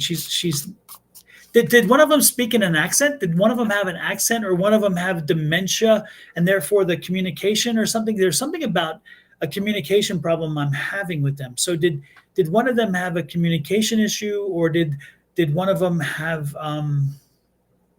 because I'm getting something that's unique. I don't understand it. I can't seem to break through the cloud, and so I don't know if it was a dementia thing, and they were trying to express how they passed, or she had a stroke. Okay, that could be it, because I'm getting this. I just like I'm hitting against the barrier, and I'm not getting clarity. And again, they don't pass over with the illness. That's not the thing. But sometimes they do that to help us. Was trying to learn to speak again. Then this must be yours, Stacy. Okay, yeah. And so Stacy, where's the she now? She well that kind of it's interesting. She's showing me. She's telling me. So did your mom has a piece of jewelry from her? Was it like a locket or something like a cross or locket, something that is that she doesn't wear it always, but she wears it from time to time. So again, this was a gift to from your grandmother to your mother, or was this a mother to you're the grandmother, right? You again, yours is the grandmother who crossed, not your mother, right? And again, who this is a piece of jewelry. Do you know what I speak? Um, hmm. It's on a gold. She showed me a longer gold chain, so it kind of hangs here, and it's a longer gold chain. And so Stacy, she's asking about the boy. Let's move on beyond this, because I mean this is driving me crazy. She's asking about the boy. What about you have a son? Do you have a son? Because she's asking me about the boy. She wants to know about the boy. What is up with the boy? Are you having an issue with the boy, the son? And I'm guessing your son and not her son, because that doesn't make sense how she's saying this. So do you have a son? And if so, is there something going on with your son? Have you Remember, Don, in the beginning when I started, Stacy, I think it was, I kept saying there's a younger male and you think he's doing something, but he's not doing what you're doing. So it must be her. Okay. Okay. Well, she's making it clear to me that you should have a conversation. You need to have a conversation. A conversation. She's like, you need to be in his business. You need to be in his business. You need to understand. She's saying you have two kids, Stacy. Is that right? A boy and a girl? So again, she's showing me two kids, but again, it's this. When you ask, do me a favor, if you could say yes and give me some indication of what yes means, because I ask so many questions, I realize I ramble sometimes. So yes kind of confuses me, and not that you're not communicating. I probably acknowledge that you are. It's just that I need a little more when I get a yes. He's been acting out a lot. My daughter and my so you do have the two kids, okay? Because she was showing me the two, and she's like, it's the boy, and that's why she was stressing that it's the boy. Have the conversation. You need to find there's something going on that you need to know about, and you've kind of and she. But it's interesting because she's saying you knew it, but you kind of push it off thinking he'll come to you or you'll deal with it. It's time to deal with it. Have the conversation. She's telling you to have the conversation. Sit down and make sure, but she's making also be careful because she doesn't want you to trigger him and be confrontational. She needs you to have an open dialogue with him because she tells me he's very defensive. He's very defensive with you right now. He's very defensive with people right now. He's going through a phase or whatever. I don't know. The point is that he'll throw that wall up. So be careful and have the communication. Okay. But yeah, there's something deeper there. There is a core to this problem, and again, I think you've been hoping that it will work itself through. It needs intervention, and it needs you having a little more work there. But again, it's the boy, the boy. So take care of the boy. All right. Um, my son and daughter, I think their father and I recently just split up. I totally get it, but again, there's something he's having more. She's worried about him. The other side is worried more about him. They're not worried about the daughter. I guess for whatever reason, she must be on autopilot, or she's dealing. The son is the one who needs the attention. So, and that's who's drawing me attention. So even if you're worried about the daughter, that's their whole point of being here is to draw your attention to the needs of the son. Okay, so the boy. Yeah. And they kept saying it's not as sinister as you think it is. It's not sinister, like, oh my, like, really, really, really bad. And Mhm. you're peeking around, like I said, the back of a curtain. Like they kept showing me the high priestess and you looking behind the curtain trying to see instead of directly going, like Don is saying, to do the conversation. So you need to have the conversation. but it's not as bad as you think. Like, it's not like when you find out, it's not going to be like, oh my gosh, the end of the world. It's interesting because grandma is kind of indicate. Now, take this again. I'm only the conduit for the information. Do not slam me for what I'm about to say. But the implication she's giving me, what she's telling me, is she believes that he thinks that he may be partially responsible for you guys not being together. And that's a conversation that needs to be had. And even if he is, please don't have that conversation that confirms that, because the boy needs work, the boy needs help. Um and I'm not saying it is, I'm not saying he is the reason or not the reason, and please don't put it out here to us right now. We don't need to know that. The world does not need to know that. Remember, you're in the world. Okay. We're But I'm just just, telling you that's where his mind is, and you need yes, to comfort him and let him know that he's not. yeah, let him know that there were two adults in the decision making process. Even if one of them made the decision for the other one, the point is that the adults are the are in the relationship, not the children. The children were not the decision maker. That they were not the key to it. So to take that off his shoulders, because and he's not saying this to you, but she's implying, she's not implying, she's saying that that's part of the problem, is that there's some guilt there. And so make sure that you clear that water, so he doesn't know that he is very much aware that no matter what, there was two adults who were in the decision making process, and whether he was in his mind somehow part of it, he wasn't. Okay, because that's why she's here. The boy, take care of the boy. Okay. Don, I can remember back in the day when Tina would say mediumship and our eyes would pop open and glaze up and we just be like, oh, now we just roll right into it. Exactly, exactly. And it's funny too, because now the cold just went away, and now I'm hot as hell. So I think the guy you were talking about is now here visiting back with me too, and I'm like, uh, I'm Angie took care of that. Yeah, I Tag took care of team. grandma. We Angie did it. took Tag team. exactly. Yeah, Angie yeah. took care of the guy. So you had your chance with Angie. She took care of you. This was like, we're done now. It's like, okay, everybody back away now. Bye bye. And Nice to he see you. just really wants Sonia to pay attention to the clues that he's giving her. Yes. I'm Yep. trying to contact you. Lean, stop thinking that everything is just a coincidence. Like that smell, that like there's gonna be things that are coming up that'll remind you. Lean into it. And don't be ashamed to speak. Hey grandpa, is this you? It's me. You're welcome into my space. Don't think that you're inviting in a negative energy. Just say, if this is you, grandpa, you're welcome into my space. If this is not, you're not welcome into my space and you have to leave. You control the energy of the person that's coming in to see you.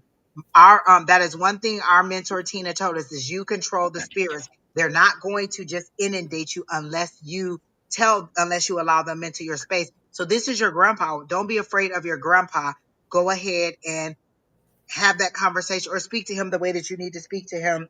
Even if you're in the car and you're just like, okay, it's a long drive, or I gotta go where, grandpa, what are we doing today? How are you? Like, ask for a sign. He'll give you what you want if you ask for it, but he is definitely trying to comfort you. And he keeps saying you're a big girl. Is that something that he would say to you a lot? So that's what he wants you to know.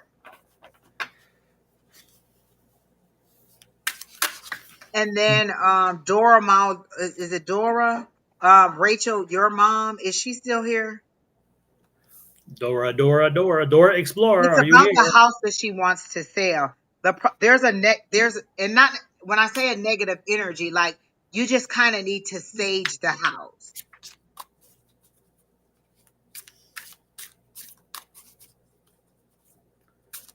Okay. Oh, you know what? There was a lot going on, Rachel. Have you ever received the link before for Tuesday? Because there was a lot going on, and we probably just didn't get it to you. Um, but if Email you've me you, normally Rachel. gotten the link before, you'll Yeah. get it. Else that I'm seeing for Dora is not, when I say a negative energy, like you just need to kind of go and cleanse the house of whatever attachment you have to it. It's a personal attachment that she has to the house. Like it's kind of like, I don't want to sell, but I need to sell. Is that what the issue is? I don't want to sell, but I need to sell. Is that where we're going with the situation? Because I'm feeling like you just need to sage the house. put the selenite in the house and just give it some new energy. You need to cleanse the energy of it. And then you need to set the intention, because we're about to fall into a new moon. We're about to get into a new moon. We're just off the heels of a full moon. And so we're about to get into a new moon. So get ready to set your intentions that you want to sell it. There seems to be a desperation to it. Okay, you didn't get anything after that. Did you email me or did you email Don? Because if you email me, lo and behold, child, I'm so sorry for you. But is there a desperation on selling the house? Like, I don't want to, but I need to. Is that where we're going with? Is that the reason for the selling of the house? Because I think that I don't want to is overpowering that I need to. Oh, she emailed Don. Don, that's on you. Email me again if you don't mind, so I make sure I get it, because it's been crazy as well. I have no excuses, but I do at the same time. A lot of memories in the house. So I get that. So it's is it a I don't want to, but I need to type situations? Because that's what's holding up the sale. There's a conflict in the emotions. And the universe is going to give you whichever way you want. You just have to decide. It's kind of like, I don't want to, but I need to. And so there's a conflict with the universe as to which way to go. Do you want me to go ahead and push it out, and then you're feeling the pain of it, or do you want to go ahead and keep it, and you're still like, it seems to be painful on each side. I need to, but I want to keep it. Okay. So which way do you really want to go? Do you really want to sell it, or is it, and you got to give it a clear understanding as to what you want to do, because the universe is prepared to move in either way you want to go. Either you're going to move forward with the sale, or you're going to move forward with keeping it, but you're giving conflicting information to the universe on the sale of the house. So they're wanting to grant your wish, but you got to be clear about it. You either got to completely let go, or you got to completely hold on, and decide that you want to keep it. So burn the sage to get rid of that energy, that negative energy that's attached to it, and then clearly cut that cord to the house if that's what you're going to do for it, or pull in the energy to keep the house. But you got to decide, because they're showing me the magician card. You have the power to decide, but you got to give them the clear understanding as to what you want. The universe is always telling you yes, but what do you want the yes to be? Yes, we're going to keep it, or yes, we're going to sell it. You have to give them that clear understanding, and that's the problem. There's a conflict in what you're putting out into the universe. You seem to be like, yes, yes, yes, yes, no, no, no, no. And so you got to give a clear understanding as to what you want to do. So that's what I'm getting. And then move forward with how you want to do it.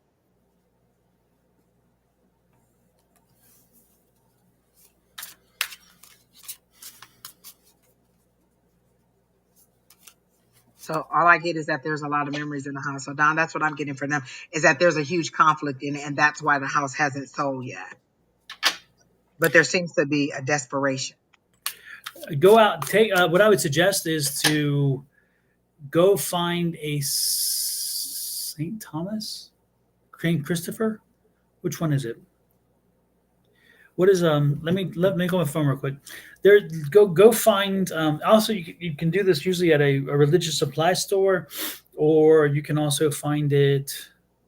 Julie and them are always talking about it. Something to put in the house. What is it, Julie? What are you always telling them to put in the house? One of the saints to help sell the house. What is it, Julie? Because she talks about it all the time. Bonnie might even know. Saint Joseph. Saint Joseph. Go get a Saint Joseph, and make sure it's a small one if you can. Get a Saint Joseph, and you want to go out into the front of your yard, the front of the house, and go to the closest to the curb. Make sure it's in the middle.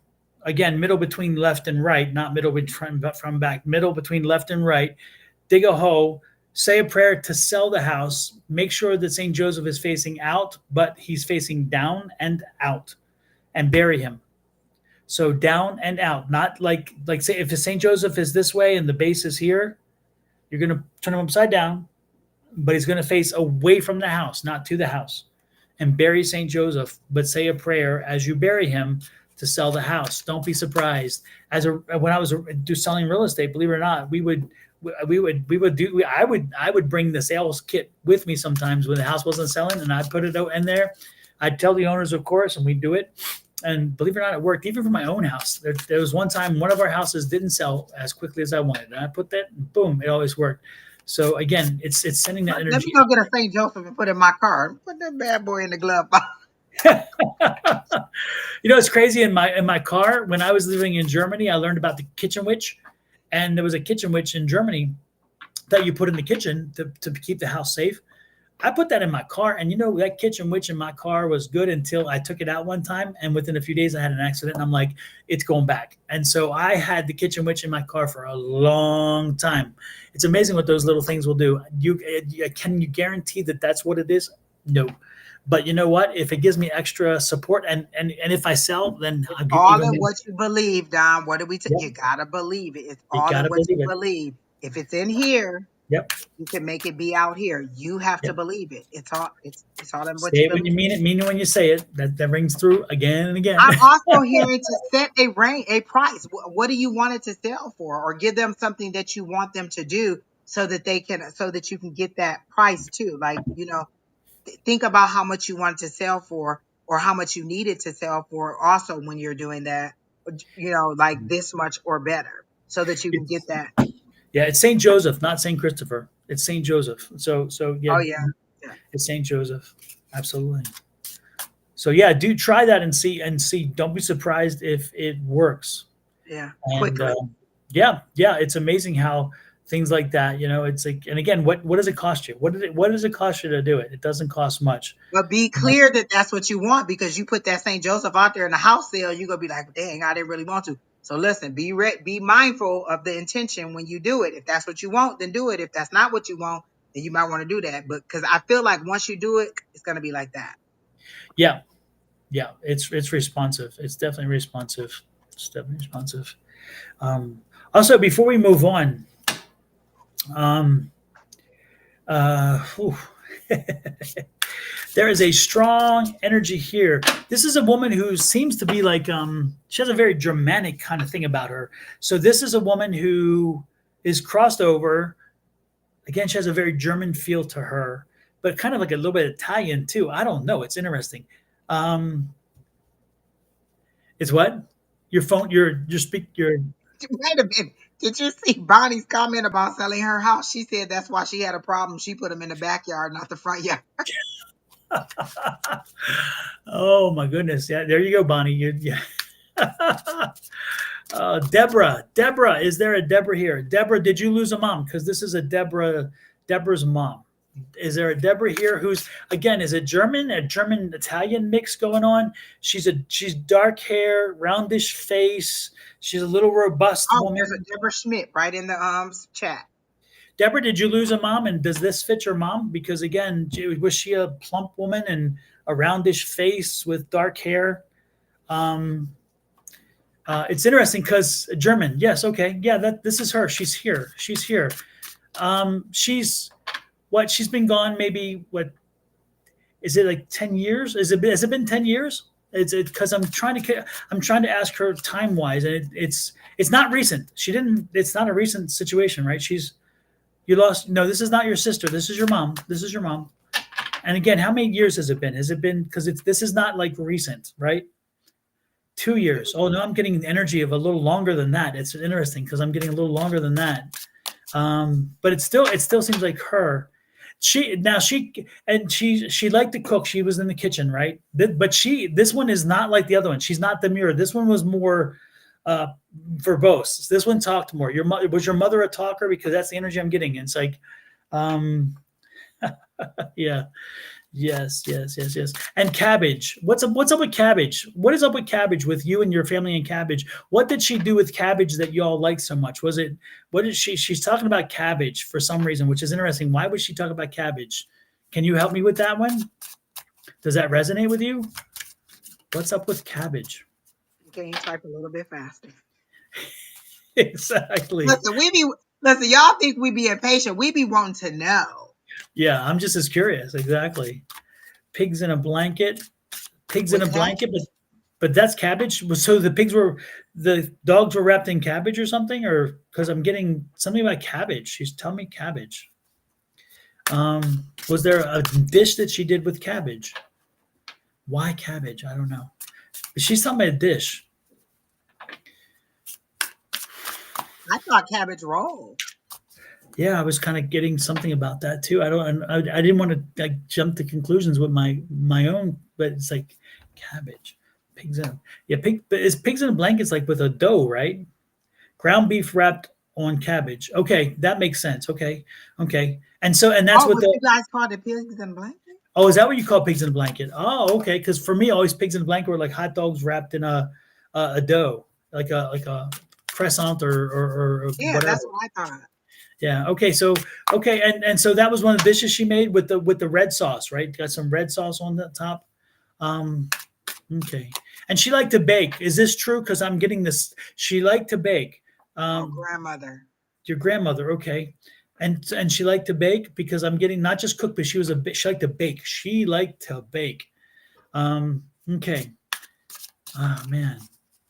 And cinnamon. She loved cinnamon. She loved using cinnamon in a lot of because she's to giving me the flavor of cinnamon, which is interesting because usually I get sweet, but for some reason she's showing me cinnamon.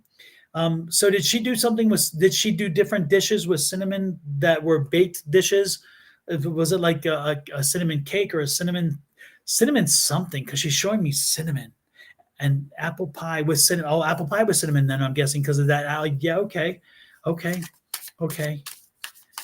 And also she's it's and so was she first generation here or because again I don't think she was very far removed from Germany. So did she is she like the first generation or second generation here? And so did she could she speak German? Because I'm getting the fact that I'm getting the feeling that she could speak German. Actually could speak it. Always dough with cinnamon and sugar. Okay. Mhm. Now let me ask you a question though, because I'm also second generation. Okay, and she spoke German, or she could understand it, right? So who was it? Who was it? Was it she who would do the put the toast in the oven, put the toast in the toaster, and then it would pop out, and she would put butter, and then she'd sprinkle sugar and cinnamon on it? Is that her, or was that is that her daughter, or she made it for her daughter, which is what your mother? Because she's showing me putting toast in a toaster and then it pops up and she smears it with butter and then she puts sugar and cinnamon on it. So was that something that your mother learned from her and taught you? Did you ever have that? Was that part of your thing? Because she's showing me this.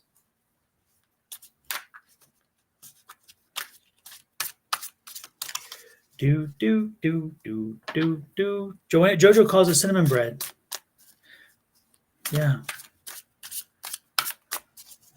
Now I'm hungry for that. I want to try some of that. When I get off here, I may go upstairs and try that. I'm liking that idea. It's just like, yeah, she did toast. We all do. Oh, okay. Okay. Yeah, we used to do that too. We used to do it in the toaster, and it would tear up the toaster with all that cinnamon and sugar all sticking to all the little things in the toaster. So don't do it that way, people. Yeah. Yeah. It's fascinating. Good. Okay. Well, so we know that this is for you then. Okay. Great. Wonderful. Wow. It's interesting. She really didn't have much to say to you, but she just wanted to acknowledge that she's here, and so you don't work anymore. She's showing me that are you retired? Because are you old enough to be retired? I don't even know because we don't know. And anyway, she's showing me retired, and so you're not working. Are you busy enough? Because she's like you need to stay busy. So you're not busy enough. Are you doing some things? Are you involved with something? Do you need to do something more? I don't know. I was going to say, not from the beyond telling you need to. She's you just retired. Okay, you just retired, and so she's like stay busy. I guess she just wants you to stay busy and not get bored. You have an antique business, okay? So wow, interesting, wonderful. Well, guess what? Stay with it. Keep working, and that's the thing. Maybe that's what she's implying. Then it's not that you didn't need to keep. It's just that keep pushing at it, keep working at it. Then is what she was implying. Okay, wow.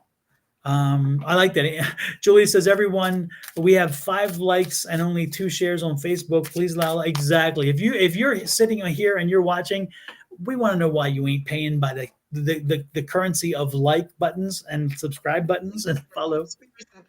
We done read about 15 old dead people. Come on, y'all. We giving y'all the business today. Come on, now. Exactly. Deborah, don't be surprised. There is going to be a German antique that comes your way. that you will be drawn to, and you will make money on it. Good money, good deals coming your way on a German antique. And when it happens, it's because she's bringing it to you. She wants to show you she's supporting your business. You're in the right direction. You're moving the right way. So continue to do it. And she's going to bring it's like a piece of wood, like a wood carved furniture thing or something. I don't know, like a table thing. And don't be surprised when it comes your way. You're going to make money on it. So that's her way of just showing you that she supports you. So again, you know, love and support's coming your way. Wow, what is this today? All this energy, people coming in all over the place. I'm loving All it. these spirits, they like, where y'all been? We ready. They ready for us, God. Yes. Come I on in, love it. Tammy. It's so much pure energy. I like that it's so many Yeah. new people in the chat and that the spirits are coming in because it's so genuine, it's so unique, and it's not love. Yeah. Yep. And Deborah. Oh no, I don't know what this means. I don't know. Oh, you love the book. Thank you for buying the book. I appreciate it. Hopefully you did a 5-star review on Amazon. Hint. Absolutely. Yes. Linda, what you do with Miss Linda, JoJo? Exactly. Where is Linda at? She's watching the kids or what? Lord have mercy. Is she in there cooking something? Because I'm kind of hungry, Miss JoJo. Yes. So what is it about energy? Why does your grandmother talk about energy? Are you having you're low on energy, or you deal with energy, or what's up with energy? We just read on my book nice, Alaska, wonderful, wow. Did you go to the bay where the Glacier Bay? Did you go to Glacier Bay? Because I've always wanted to do that. Thank you, Julie. Yes, 9-star review, 9 5-star reviews. I love it. That's great. I've been really tired. Okay, so energy question. Okay, yeah. Okay. Do we need to? You need to. Okay, yeah, I did. Beautiful, absolutely. So you're having high energy issues. Okay, so she brought that to my attention too. Then, you definitely need to. It's not rest. You don't really need rest. There's something else. Have you had a blood test in a while? She's saying go get a blood test. She thinks there's a deficiency there. Is it a D issue? I don't know, vitamin D or something. There's our iron deficiency. I don't know if you've been doing something with. She's suggesting you should consider a blood test because she believes there's a deficiency situation and it can be resolved. But it's not you. It's not you're not wanting to. It's not you being tired because you want to be lazy or whatever. It's an energy thing that is affecting you, which is a health thing. So you may want to take a multivitamin or even just get a blood test and see where the deficiency is, and then you can figure out what that is. But D could be, you may want to try at least taking a multivitamin to see if that helps fix the problem. But she's implying that a blood test would show you that you're deficient in something and it can be fixed. Okay. But nothing to worry about. Please don't worry. It's not a panic situation. That's not what it's about. She just threw that in at the last minute. She just put that into my head at the last minute. So she didn't come for that. So don't worry about that. And man, this is strong energy because I'm freezing. She's got me freezing here. And that tells you it's an older woman because older women make me freeze where everybody else fires me up and gets me hot and I turn red even sometimes, like Bonnie saw earlier. So, Deborah, you know what? If you speak to her, even though she's here, she's there too. Again, energy doesn't work where it's isolated. And so if you speak to her like you would speak to me if I was in front of you, she'll hear you. And she does hear you. And when you need to talk to her to just kind of vent or to analyze something, and this goes with everybody, by the way, this isn't just Deborah. If you want to talk to the loved ones on the other side, speak to them like you're speaking to me or would speak to me if I was in front of you. Have the conversation. And if you feel silly because you're talking to no one, who gives a damn? The reality is they are there. They will hear you.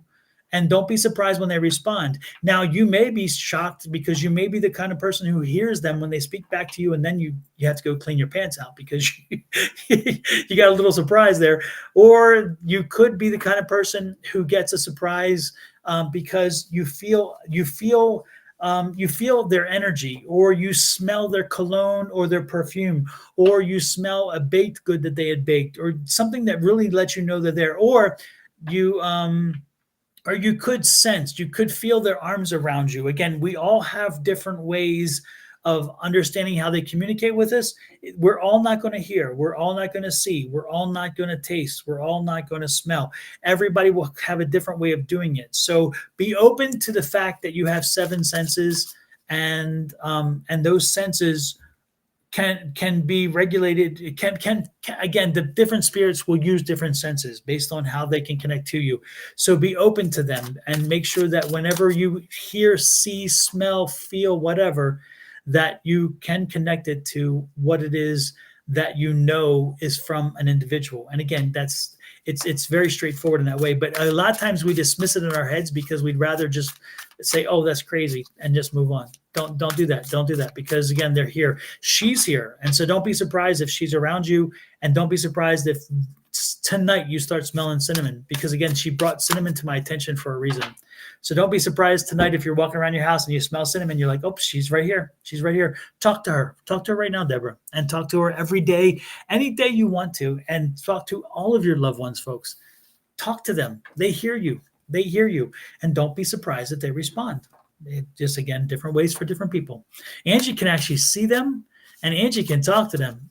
Lord have mercy. Angie actually saw a spirit that was in my house that wasn't even one of my spirits. It came in with one of our things. And that spirit still lives with Angie to this day. His name is Samuel. And I Mr. love Samuel. Samuel. Yeah. He's like a granddad to me. Yes, Mhm. yes, yes. Yeah.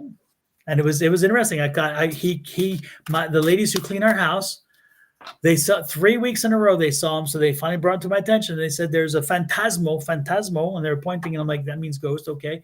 And so I figured it out. And then I reached out to a friend of mine who was like our mentor.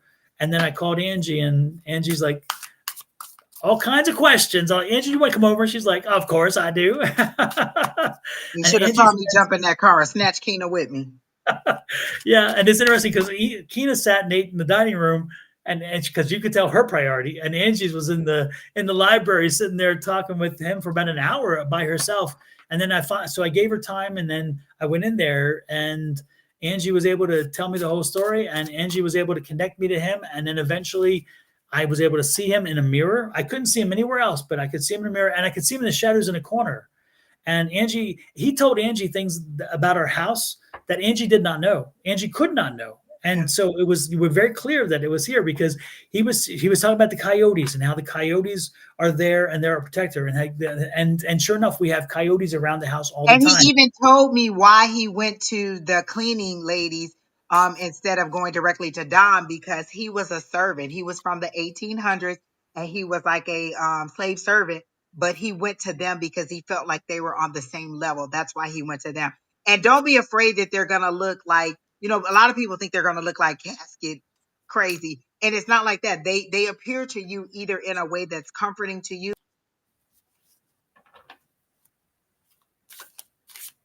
like maybe the way that was most Mhm. memorable to you, or in the light of how either you remember them or how they want you to see them. So it's never a bad thing. I've never been like, what in the hell?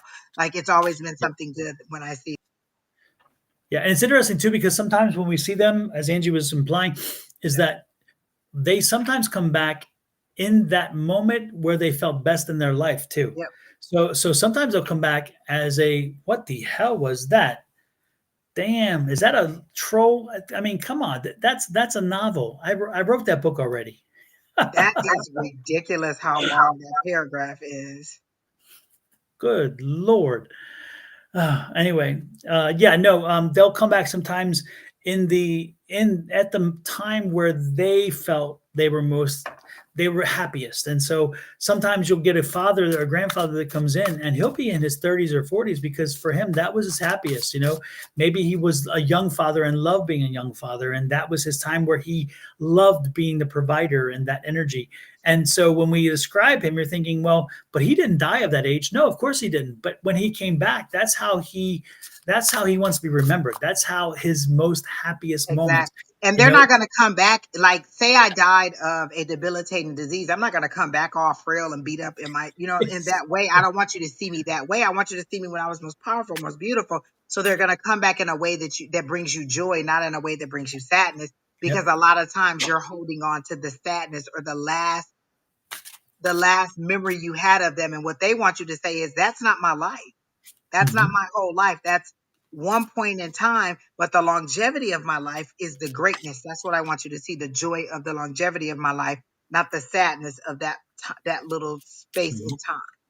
And it's interesting because I don't see a lot of spirits, but every once in a while, a spirit will show themselves to me.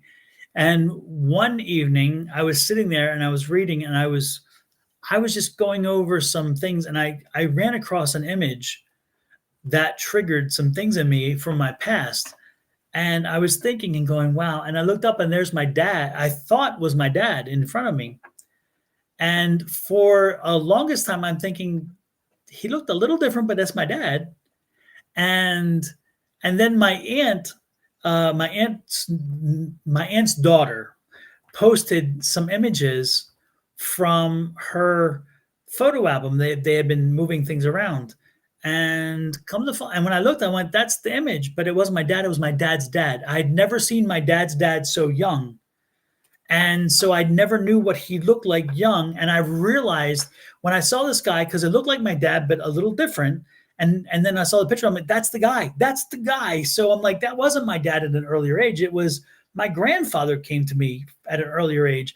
And it's interesting because my mother has said over and over again that my grandfather didn't like kids. My dad's dad did not like kids, but yet he liked me. And he would play with me and get on the floor and roll around with me. And so when I told my mom the story later on, she's like, of course, because of all the kids, you're the one he would come back to. The rest, he's like, no, no, no, go away. So anyway, it's crazy there. So there you go. And Uh, don't be surprised if other spirits come through. Like, there's spirits walking through here all the time, but they're comforting me. I've already set the boundary that it has to be a pure positive spirit that I allow in. And even when I see glimpses of them walking through, it doesn't bother me. Like, you have to get rid of the fear because they don't want to scare you. You allow them into your comfort area, and I'm so whatever with them now. yeah. It doesn't bother me in any way. And I Angie, actually hear them. explain to folks how you set your boundaries, how they can Like, set their boundaries. so when I see, like, so say I see something walking, like I'm in my room and I see a spirit walk by, I'll immediately say, if you're a pure positive spirit that's for my highest and greatest good, you are welcome to stay. If you are not of the golden Christ light, or you're not of pure positive energy, you are not allowed here and you must leave now. So I set that boundary. You are not allowed here, or you are allowed here. And I welcome in who I want to welcome in, and I tell who has to go, who doesn't want to go. I haven't encountered any negative spirits, but again, as soon as I see the spirit, I feel that energy, I let them know. If you are this, you are welcome to come in. If you are not, you must go, and they'll go. You set that boundary. That is one thing our mentor told us, is that you decide, like, you set the boundary. The spirits will listen to you. And then, as we all talk about a lot of times, you have a gatekeeper. You can tell your gatekeeper, they can't come in between these hours. They can't come into my bedroom. They can't come into my shower. You tell them, you tell your gatekeeper who you want in, when you want them in, how they can come in. This person can't come in. So you let them know. Even if they're giving you an emotion that you don't want anymore, you say, okay, I've had enough of that emotion. And then they release that emotion and take you somewhere else. Like, that is one thing that Tina always taught us, is that you are in control of it. I remember I was in the shop one day and we were doing psychic, and a spirit came and sat down on me. Like, I could feel them, like I could feel their arms going into my arms, and I could feel them sitting on me. And the person that was reading me was just getting really hot. And Tina came over and she said, okay, tell them to get up and go and sit in the chair over there. It's not mediumship time. And I looked at her like she had three eyes. Like, you want me to tell this spirit to get up and go and sit somewhere else? Like, how do I do that? But that is a control she gave us over them. Tell them to go and sit in that chair over there. It's not mediumship time. The person got up and went and sat in the chair over there, or the spirit went and got up. You control them. You tell them. And you speak to them. Like I'm speaking to you, speak it so they hear you and they know. I always speak it in that manner because you have to have that command of it. Don't be afraid of it. Speak it. You're in control. You're the living. They're on the other side trying to connect with you. And if you don't want to connect, you can do that. I've told my dad many times, no, or you can't come to me in this way. Like, he asked, could he come? And I said, yes, if you're going to come in to help me. Don't just come and watch me fail. Come in and help me. Yes, you can be around, but you have to be this way. So you control the spirit and you decide how they're going to come through. Speak to them like you speak to me. Yep. And don't be afraid of, like she said, don't be afraid of them. Don't be afraid of them. They're nothing to be feared. They're not to be feared, you know? No, you're not the only one, Dora. Like anybody who's open to it can, like, I don't know how you see them, because sometimes I get it as an image or a picture that they show me, but sometimes I actually see a shadow walking by. So I don't know how you actually see it, but it's different ways that you can see it. And if you're interested, watch The Medium. That's a very good show. It's not always the way that she sees it on The Medium. Usually it's a picture image. But when I saw Samuel, he was actually standing in the corner in Don's house in his uniform, the way that he actually, was when he was a servant or whatever. And so they show you how they want to be shown. Sometimes they show me, in pictures and in memories. And sometimes I actually see them, and sometimes I actually just see like a shadow walking by, or what would be a spirit and not a body as I see me now. So they come to you how you want them, or how they want to present to you, or how you're ready to receive them. Oh, she said it's a light or a shadow, different every time. That's correct. It is different depending on how the spirit wants to present to you, or how they know how to present to you. A lot of times they don't know. Like I had a reading the other day with somebody, and I was like, I'm having a hard time understanding what they're trying to say, because they're having a hard time relaying the message to me. They were still learning how to communicate with the living on the other side. So sometimes the communication block is that they don't know how to communicate with us yet either. So they're learning just like we're learning. Absolutely. Absolutely. And sometimes also they say that, there's everybody has a different opinion on this. Some people say they have to be over for a period of time, and then others say they don't. I don't have a specific rule on that. And I'm trying to take care of the troll. I got one of them taken care of. It's kind of like, how every person is different. Like we learn at a different rate. So the spirit could be learning at a different rate. Some people may not be able to, they may have to be over for a while, but some of them, it may be like necessary for you to know immediately after their death, or a shorter amount of time. Every spirit is going to operate different based on how much understanding they have of communicating. So, so don't think that it's going to be the same every time. Oh, every time a spirit comes through, they're going to show me images, or I'm going to hear music, or I'm going to hear, it's going to be different based on them and their level of understanding. Just like you have a different level of understanding or receiving, they're going to present to you a different way. So just be open. That's the one thing we say, is suspend all disbelief. So when you do that, then you receive in different ways. Like I said, sometimes it's a like I see me, it's like this. Sometimes it's a shadow, sometimes it's images, sometimes it's words that they show me, but I see it the way that they present it to me. And that's because I'm open to receiving. And again, you control how you're going to receive them. So allow yourself to be open to it, and just to speak that I only am, and find like your gatekeeper or whoever, or you could just tell them directly, you are or you are not allowed. This is when you can come in, this is where you can come in, this is, whatever you decide, and then you work together with them. Exactly. It was interesting because I was just looking at my Facebook page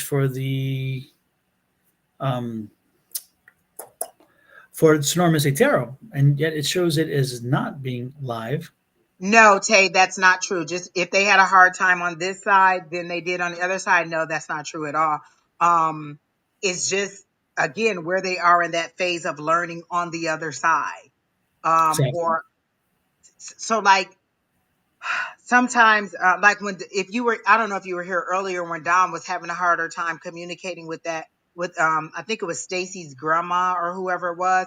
It was just in receiving the message. It could have been on either side, but usually it's not how they pass. Because when they go over here, they leave all this earthly stuff.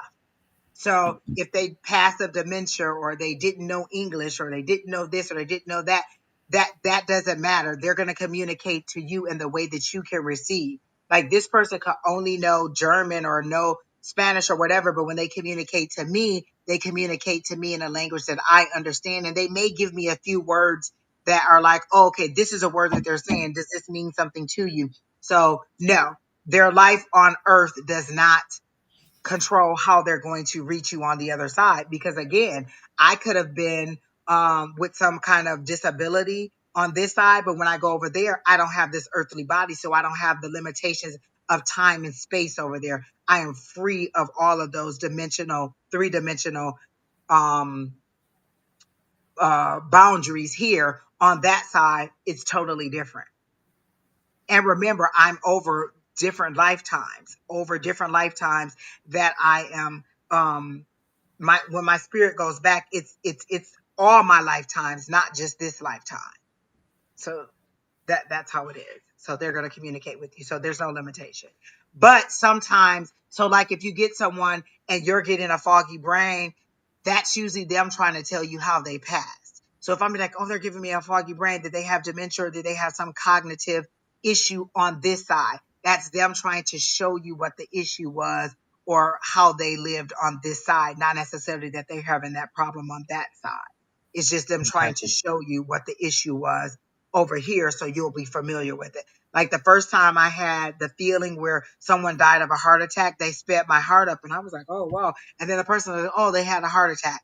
So I had to tell my guides, if you want me to understand there's a heart attack, let me know that that's what you're doing. So I don't think that I'm actually having a heart attack, because sometimes they'll give me the symptom to know that this is what it was. They'll give me a foggy brain because they had dementia, or they'll give me a racing heart to know that it was a heart attack. So sometimes they'll give you the ailment that they had so you'll know how they passed or Especially when what they were suffering from on this side.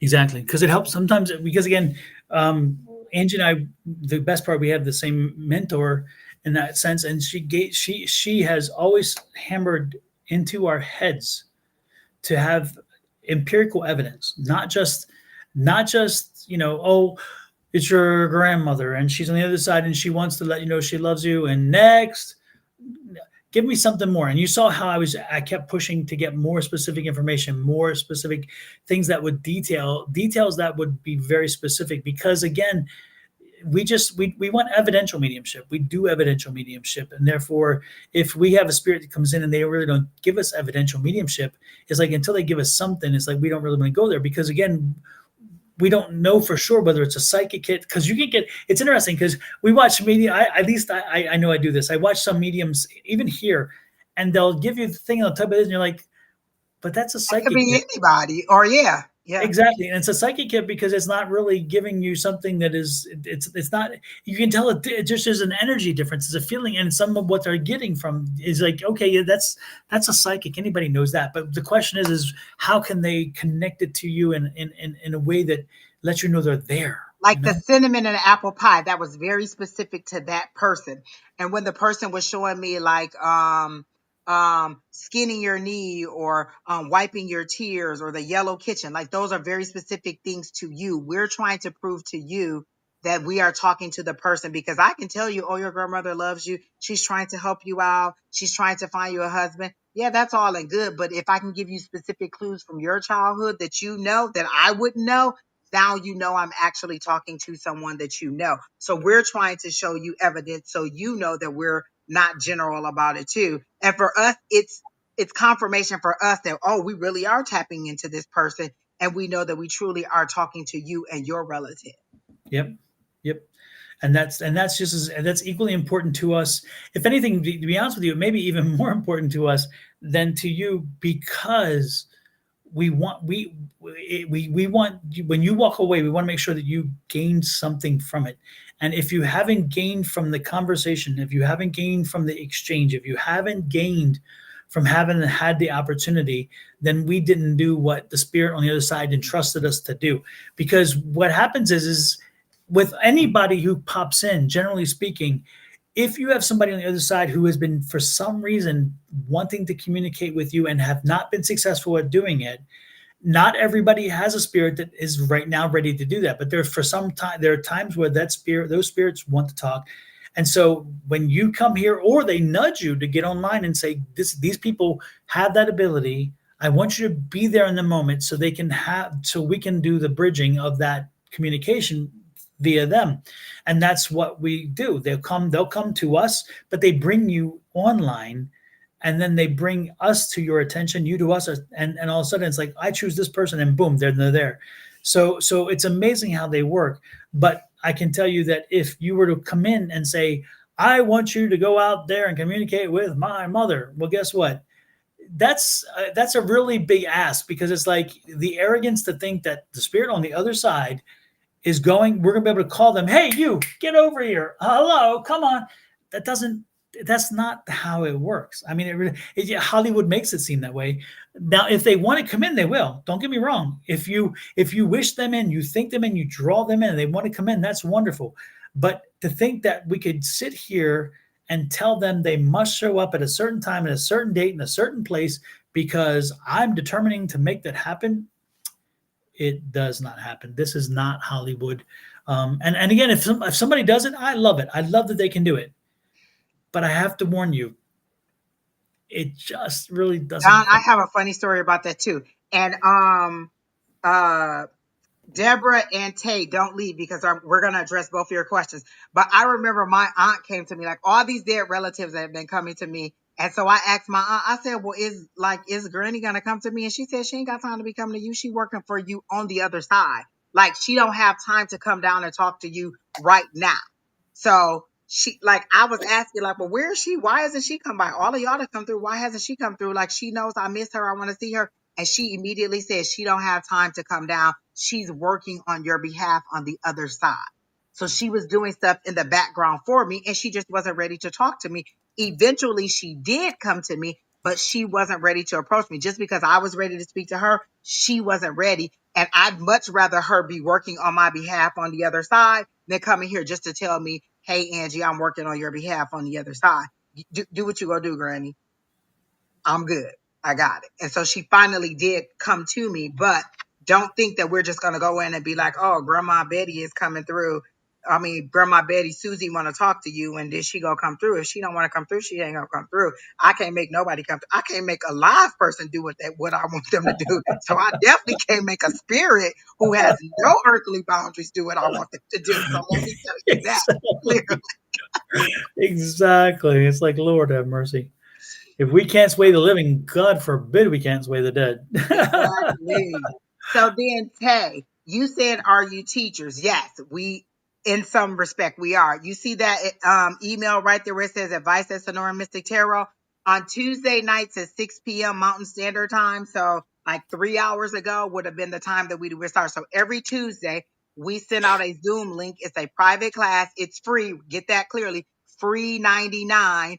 You don't charge anything. We send you the link. You log into the class and we practice. Like, don't come in there thinking you're just gonna observe. We gonna put you to work. We go get you to moving, and you're gonna discover your own abilities that you didn't even know you have. And we're just gonna help you to walk through those abilities and to understand how to do it. So we do have a Tuesday night class, and it's every single week. We usually do not, like, so you may not see me and Don on Wednesday, but on Tuesday somebody's running that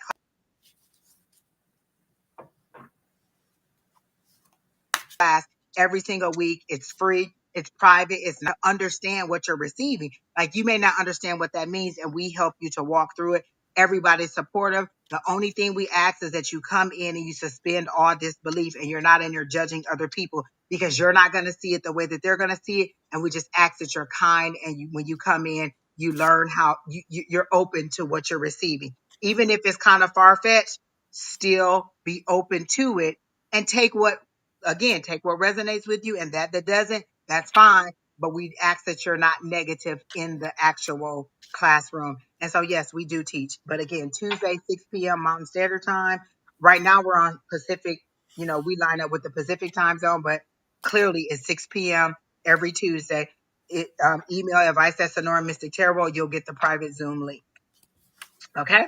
And so then the other thing, Miss Deborah, you asked, have I ever known any of my past lives? Just one, and it's recently. I'm not a person who chases my shadows. Like a lot of people say they're doing shadow work. Listen, if my shadows want to clear something up, they'll come to me. I don't go chasing them.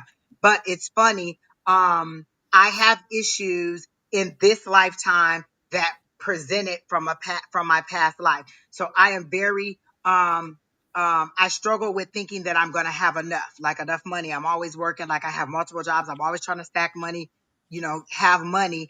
And what they told me was and so one day I just asked my guys, why is it that I'm always working so hard and always trying to stack money and always trying to, make sure I have enough? And they said, you were a slave in a past life. And so you never had enough. And so those issues were carrying over into this life, and they were trying to work on those issues in this life. You believe it or not, the very next day was class, and this guy in class, he was like, well, Angie, I don't want to offend you, but I see you as a slave from the 1800s. You were like the big mama on the plantation, and you took care of all the kids. And I said, that makes so much sense, because yesterday my guides told me that that is the reason that I'm so money conscious, and I'm always trying to make sure there's enough, or always afraid that there's not going to be enough. And that does carry over, that I was the person on the plantation who takes care of kids, because I adopted my daughter, my first daughter, I adopted her, and I was planning on becoming like a foster grandparent. And I just, and getting more kids in this lifetime. So that was a past life that was still present in this life. And that's what they're working on me with, learning that I'll have enough and not to be fearful. And the affirmations book that Don has helped me with that. So past lives, yes, I have. And I've even read people's past lives. This one guy, I kept telling him, I was like, have you ever had memories in this lifetime that you didn't live, but they are familiar? And they showed me him as a monk in a past life, as a monk and as a warrior. So it was memories that they felt very familiar to him, but he knew he hadn't lived them in this lifetime. So that was past lifetimes bleeding through. And what I learned from somebody else I saw online is sometimes things will bleed through into this timeline from past lives if you need to heal them, or you need them for this life. And you know what's a good movie for you to watch? Everything, what is that movie? Everything All at Once, or whatever, that movie that won all the big movies. Everything All at Once. That is a movie where these Everything, people were everywhere, all at once. everything everywhere all at once. That Mm-hmm. is a movie where this couple, and it's showing different lifetimes. And in every lifetime, they were together, but they weren't always husband and wife. Sometimes he was like her guide, sometimes he was like a friend. And so in each lifetime, she would go through and pull stuff from that lifetime that she needed to resolve in this.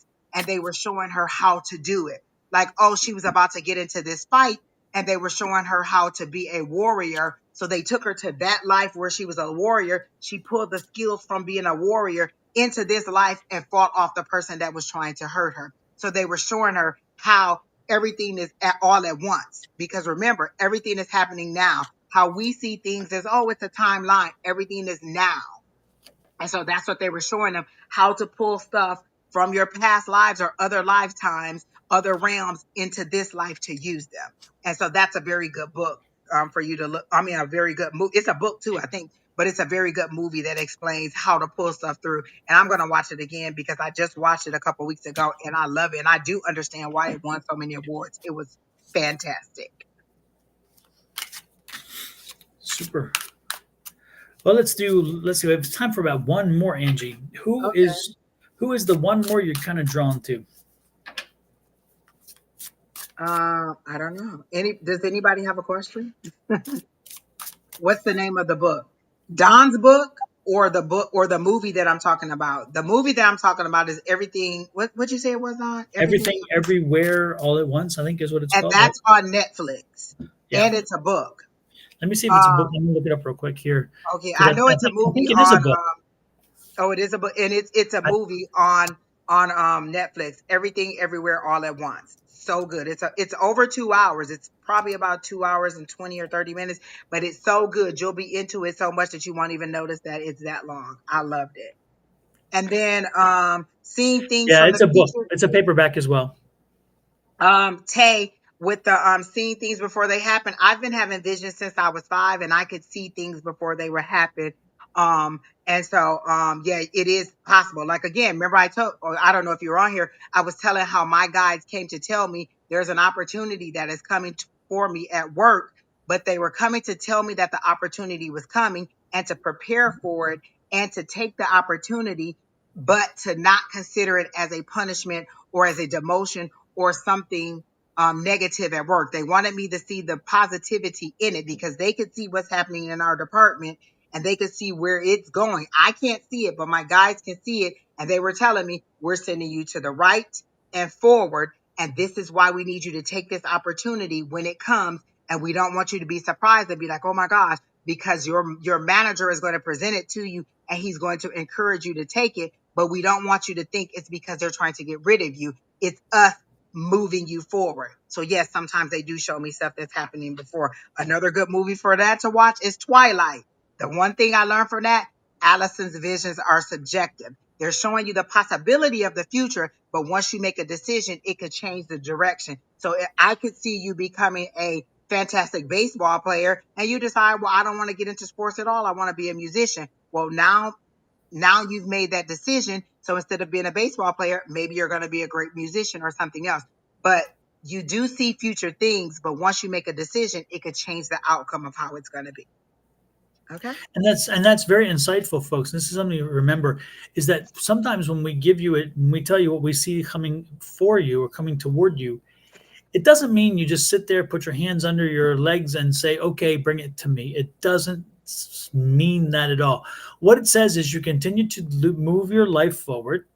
You continue to live as you would. You continue to make the decisions that you would make. And those decisions, when you're making them and as you're building upon them, will lead you to where you need to be and get you eventually to this situation. But if you are the kind that says, well, I guess I don't have to do anything, so I'm going to sit back and just do nothing, guess what? You've altered. By acting, you've altered. And so again, when we give you advice, when we tell you what's coming your way, it doesn't mean you just stop and say, okay, I don't have to do anything now, I'm done. No, it means continue to live your life, live as you would, make your priorities your same priorities, and the things will fall into place the way they're meant to happen as we're telling you. And then it's funny because some people come back and they're like, well, I did this and this, and you told me I was going to have a relationship by, well, that was Bonnie, bullied on Bonnie. You told Bonnie, you told me As a matter of fact, all of y'all that are in here asking for those relationship reads, y'all missed that. That was this morning. That was Bonnie. Don and I are into the relationship reads. So stop exactly. asking me about naming and stop asking me about all these. No, we're not doing relationship reads. Exactly. So but if you tell Bonnie and then Bonnie's like, in 4 months this person's coming your way and whatever, and so then you stop dating, and you stop doing anything else that can put you out there on the market because you're like, it's going to come to me in 4 months. You've altered everything, and therefore you've taken away that opportunity because you sat back. Again, spirit doesn't say, I'm going to tell you what is in front of you and then you do nothing to get there. It says, I'm going to give you a peek, but you have to continue moving your life in that direction. And that's the same thing with affirmations. If you put out an affirmation and you say, this is the success I want, this is the success that will happen, and then you do nothing to push forward with it because you're thinking the universe is going to deliver, the universe will not. Because again, it's a mutually beneficial relationship. You put the work in and spirit puts the work in, and you get to where you want to be. Like I said, they told me this opportunity is coming. What if they offer me the job and I say no? Well, I'm going to go down with the sinking ship because my guys already know that this department is going to the left. They told me to go to the right. What if I say no to that opportunity? Oh, nope, I don't want that job. I'm not going to take it. I'm going to stay here. Well, it's not that they were wrong. I just didn't do what they told me to do. I decided to stay, so I missed the opportunity. And now I'm stuck over here with the sinking ship. Exactly. So back to the question at hand, Angie. Who are you drawn to for Oh my the? gosh, there's so many people in here now. Now, all of you that are asking for love readings, we're not trying to be mean. We just don't do love readings. And if it's your first time here, we're sorry. But one of us is live every single day. And so, but Wednesday mornings is when Bonnie comes on and she specifically does the love readings. And it's calling all angels. So you can go to her, this right here, her YouTube, and she will do the love readings for you. And she'll even does private readings. So you can book a love reading with her. But Wednesday mornings is when they're on and they do the love readings. And so Yeah. then I did see somebody in here. Um I saw them. They said me or something about reading. I forgot where they went. I don't know. Don, I can't even remember who it was. Oh, Lillian. Are you still here? Lillian. I like the name. That's why I was going for it. She said me. Lillian, are you still here? Yep, you're still here. Cool. Okay. So immediately when I saw your name, I saw the grass isn't greener on the other side. I don't necessarily feel like it's a relationship thing. The grass isn't greener on the other side. Are you thinking about moving jobs? Because they're showing me one building and you trying to jump to another building, but the lights are off in this building. So they're saying where you at, it seems bad, but when you go to this new place, it ain't gonna be better. And that has happened to me before, thinking like, oh, it's horrible here. Then I went somewhere else and I said, oh, well, what I had wasn't even that bad. And they let me back into where I was. And let me tell you, they're gonna have to drag me out kicking and screaming. Okay, yes, job. Okay, so they're showing me that what you're considering going to is a no, because it's like me and Don are split here. They're showing your job on this side, and where you're trying to go to, all the lights are off. There's nothing going on there. So it's not going to be better. Actually, either that place is going out of business or that place isn't having the business. And so the lights are off because they don't want you to go there. So they're showing me whatever this place is you're considering, if you have some place specifically in mind, it's a no on that place. It doesn't seem like it's a good opportunity because the lights are completely off in that building. And where you are isn't too bad. Maybe you can move around because they're showing me you like maneuvering through a maze where you are. So maybe you can change departments, but they're saying where you're trying to go isn't the right opportunity or it's not the right time. Like they're showing me you trying to force the hand forward and they're showing me a clock and you trying to force it forward. Like you're trying to make it right. And they're saying divine timing can't be moved. So maybe you are going to move, but it's just not the time for you to move. And that business isn't the right place for you to go. So they're showing me, like, again, a clock and the hands, and you're trying your hardest to move these clock to speed things up and to make it. And they're saying this is divine timing. You're only tiring yourself out. Don't do it. It's not time for you to go, is how they're showing it to me. But the opportunity is coming. The information is coming to you. And this is where they're showing me. And these are those Miss Cleo cards. I love these cards because sometimes she's just straight to it. And this is the eight of wands or the eight of staffs. And so for me, that's fast communication coming in. That's information coming to you about it, but you're just not ready to make that move yet. Divine timing is not there. I always call divine timing my annoying best friend because it's right on the money and it's exactly what I need, but it's so annoying having to wait on that divine timing. So it's my annoying best friend. Like you're always right, like, like a best friend, or you're always what I need, but it's annoying that I have to wait on you. So divine timing, you're not ready to make that move yet, but the information that you need is coming. And then the overall energy is the Hierophant, which is that, like, I feel like there's something else you need to learn or another skill or another certificate or something that you're going to get from your current job. And that's what it is because the Hierophant, it has those keys right there at the bottom. So that's the keys to get into the opportunity that is coming. Is just not here yet. So you need to learn this. With the Hierophant, there's a teacher here. That's that tradition, that education, that institution. There's something you need to learn. And these are the people learning. So you're one of these people. They're clearly showing me that you're the person that's learning and you haven't received that skill that you need yet. But the opportunity is coming and it's going to be fast. You're just not ready to go yet. So that's how I got it.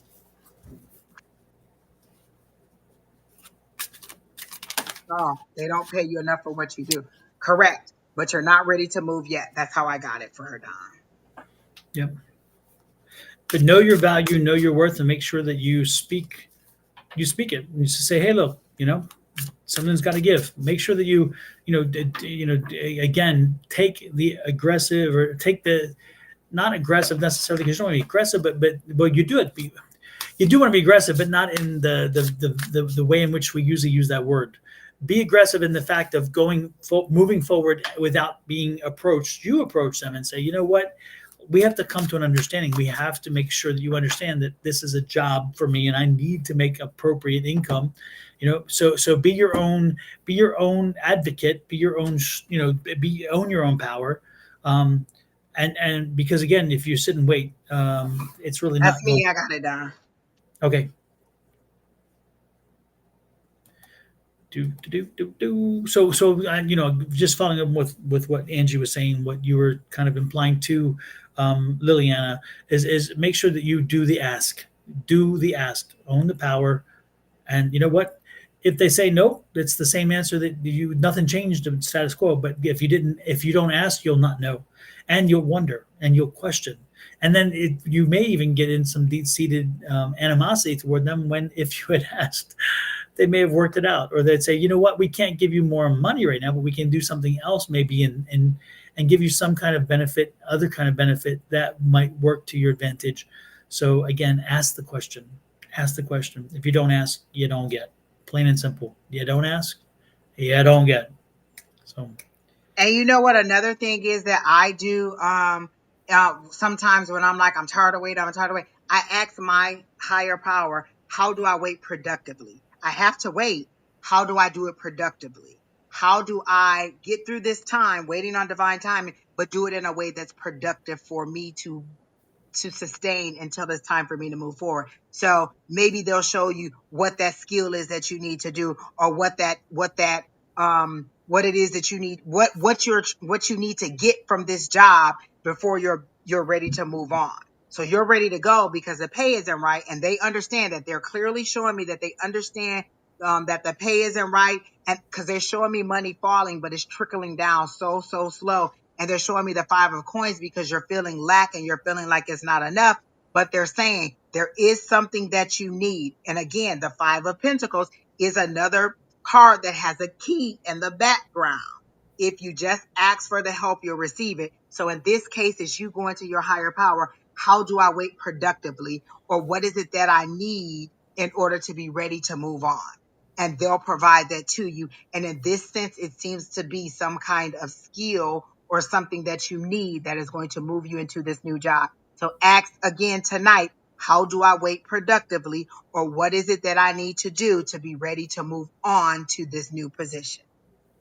So that's what I got for you, Miss Liliana. It was a very your energy is very positive, and you're really struggling. You've been very nice to this couple or to this personal business, and you're feeling like they're giving you the short end of the stick because they're showing me the 6 of coins, and you're feeling like it's very unbalanced. But again, they're saying being peaceful, don't blow up, because they're showing me that you really want to blow your top.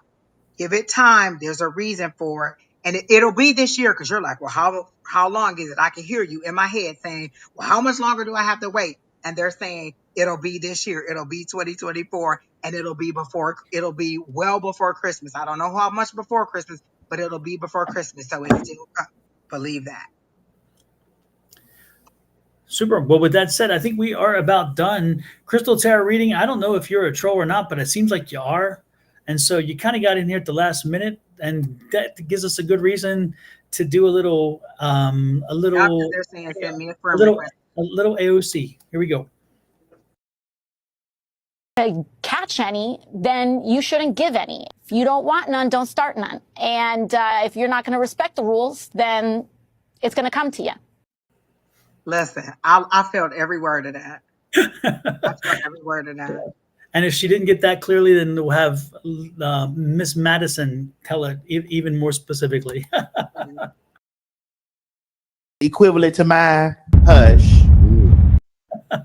Y'all report these people that are breaking out to y'all and that are trying, just report them and block them immediately, because we can't catch all of them. And you know, me and Don are really trying to raise the vibration and give you guys some good news. And somebody's always going to try to come in. And most of them are just bots. So just go Yep. ahead, report them, block them, and move right on from it.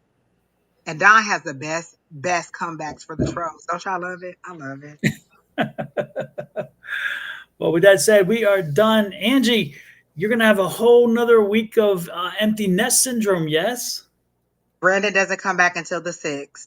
So the spirits Yeah. just gonna keep walking through the house, talking to me, and just peace. Oh, Lord. For I all don't even you have to don't worry know, about feeding him. I can eat what I want. I'm about to eat lavishly while he gone. I'm not eat all the time, because paying for two is a lot. Just paying for me, I'm just gonna eat whatever I want. there you go. Angie, for those of you who don't know, Angie's son just graduated not only from high school, but his first associate, his first level, which is associate degree from college at the same time with 2 different degrees in associates. And then her sister Kina, who often used to do the controlling the back screens of here, her daughter also graduated. So they are out and about, and therefore both mamas are empty Free as a nesters. bird. Y'all want to go to happy hour? Call me. I'm going. I'm ready. Yeah, Angie's like, hey, the shackles are gone. It's gone. Not that her kid was a shackle, because Brandon is amazing, and he's very much independent in that regard, which is wonderful. But it's been a great week for Angie and family coming in and visiting and spending time with them. So good stuff. Don, I feel the transition in me, like going from like mom that is always pushing to get him to where he is. I feel the transition energetically. Remember, I told you I had all that energy that was heavy on me, and I did all the things to clear the energy and the affirmations and all that stuff to clear the energy. But it's just that transition from having that younger, that kid to now having an adult and having that freedom. So energetically, I feel that transition. Like I see that death card coming as a transformation for me. And I'm just feeling that energy. So I know when people are like, oh, I'm just feeling kind of weird. For me, it's that transition from single mom trying to get this kid to the finish line to now over and just taking care of me. So listen, spirits, I'm ready to be married. I got the kid out the house. I'm ready to be married. Let's all move on. Bonnie, is there a love reading there for Angie? We better have one. We better get one for Angie, Bonnie. The Get on second here. half is traveling with my companion. Listen, the kid is out traveling with my companion because listen, when Brandon moved out, I already know he ain't coming back. He's so far into college now. He had already he had already applied to the school, paid his own deposit for his housing, picked his housing, went to the school with his roommate to pick the housing. He didn't need me at all. He just threw me all the way to the wolves. And Yeah, so he's even got his own dorm. He got the dorm room he picked, picked his right? dorm room. He picked his Yeah. roommate. They went down. I was like, well, Brandon, I thought we were going to visit the dorms together. Well, me and my friend, we want to go so we can pick where we want to live. He just got rid. And so when he move out, I know he ain't coming back. He ain't never coming back. Look, put your mom on the phone. I ain't never coming home. He ain't never coming back home. Oh, be careful, Angie. Believe me, that's not a bad thing, because you know what I'm saying. I won't go there. I won't go there, but you know what I'm saying. So it's not necessarily a bad thing. Yeah, yeah, yeah. So he's out the door and gone, but I'm okay with it. So part 2, Angie. That's all me. That's all me. I done did everything for him. Part 2, world tour. My world tour. How he get to go to Europe before I get to go to Europe? That's what I want to know. Absolutely. Yeah, Keen's probably saying the same thing about Kamora. It's like, wait a minute, what? exactly. No, because Keena is feeling it. Keena just like, she's the crying mom.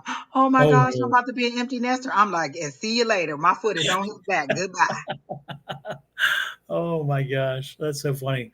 That's so funny. No, I was like, I know exactly when I must admit though, when DJ left, I felt empty, and I felt the void.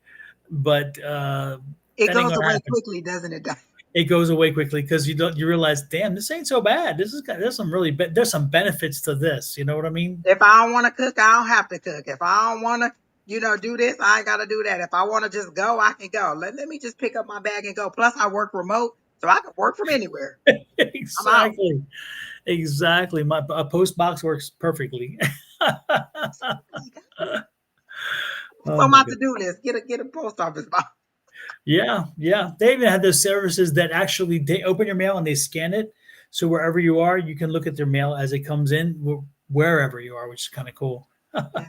Yeah, thank you, Alexa. She says she's loved seeing it because I post him all over the place. Just my Brandon, my favorite Brandon. Everybody already know. They be like, tell your favorite Brandon. Or they be like, my favorite Brandon, because that's where I post everywhere. And it's a funny story where I got that from. I had a cousin, and he knew me and my sister, not Keena, but I have another sister. We were the only two for a while. And he used to, every time he would see one, he'd be like, you my favorite, but don't tell Keisha. Or he'd tell her, you my favorite, but don't tell Angie. And so that's how we got the favorite cousin. He used to be like, hey, favorite cousin, hey, favorite cousin. And so I started calling Brandon my favorite Brandon when he was born. And that's where it came from, my cousin who used to lie to us and tell us we was all his favorites every time he would see us without the other one. That's priceless. I love it. Yeah. I love Yeah. it. I bet he don't even know that that's where I got it from. That's funny. I love it. I love it. Well, have a great weekend, Miss Angie, and I'm sure I'll talk to you before then. And but definitely do the single mom, do the single person thing this weekend. Enjoy yourself. And Don will be back on in the morning with Yes. Miss Shawna. Yep. Again, one of us is on every day except for Saturday. So Saturday. Sunday Yep. through Friday, one of us is on live. So subscribe to all of us, and Don will be back in the morning with Miss Shawna. And when I say that's comedy, Thursdays is comedy more for me because Miss Shawna and Don crack me up every single. Thank you. Thank you. Thank you. Thank you. I got to give all the credit to her because she has this great energy. I just go along for the ride. It's like, just pull me along. Yes, yes, yes.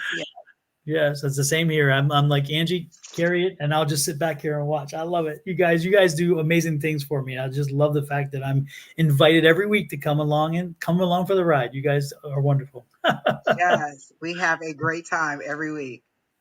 All right, everybody. We'll talk later. Have a great one, and blessings, love, and light from us to you and your family. Adios.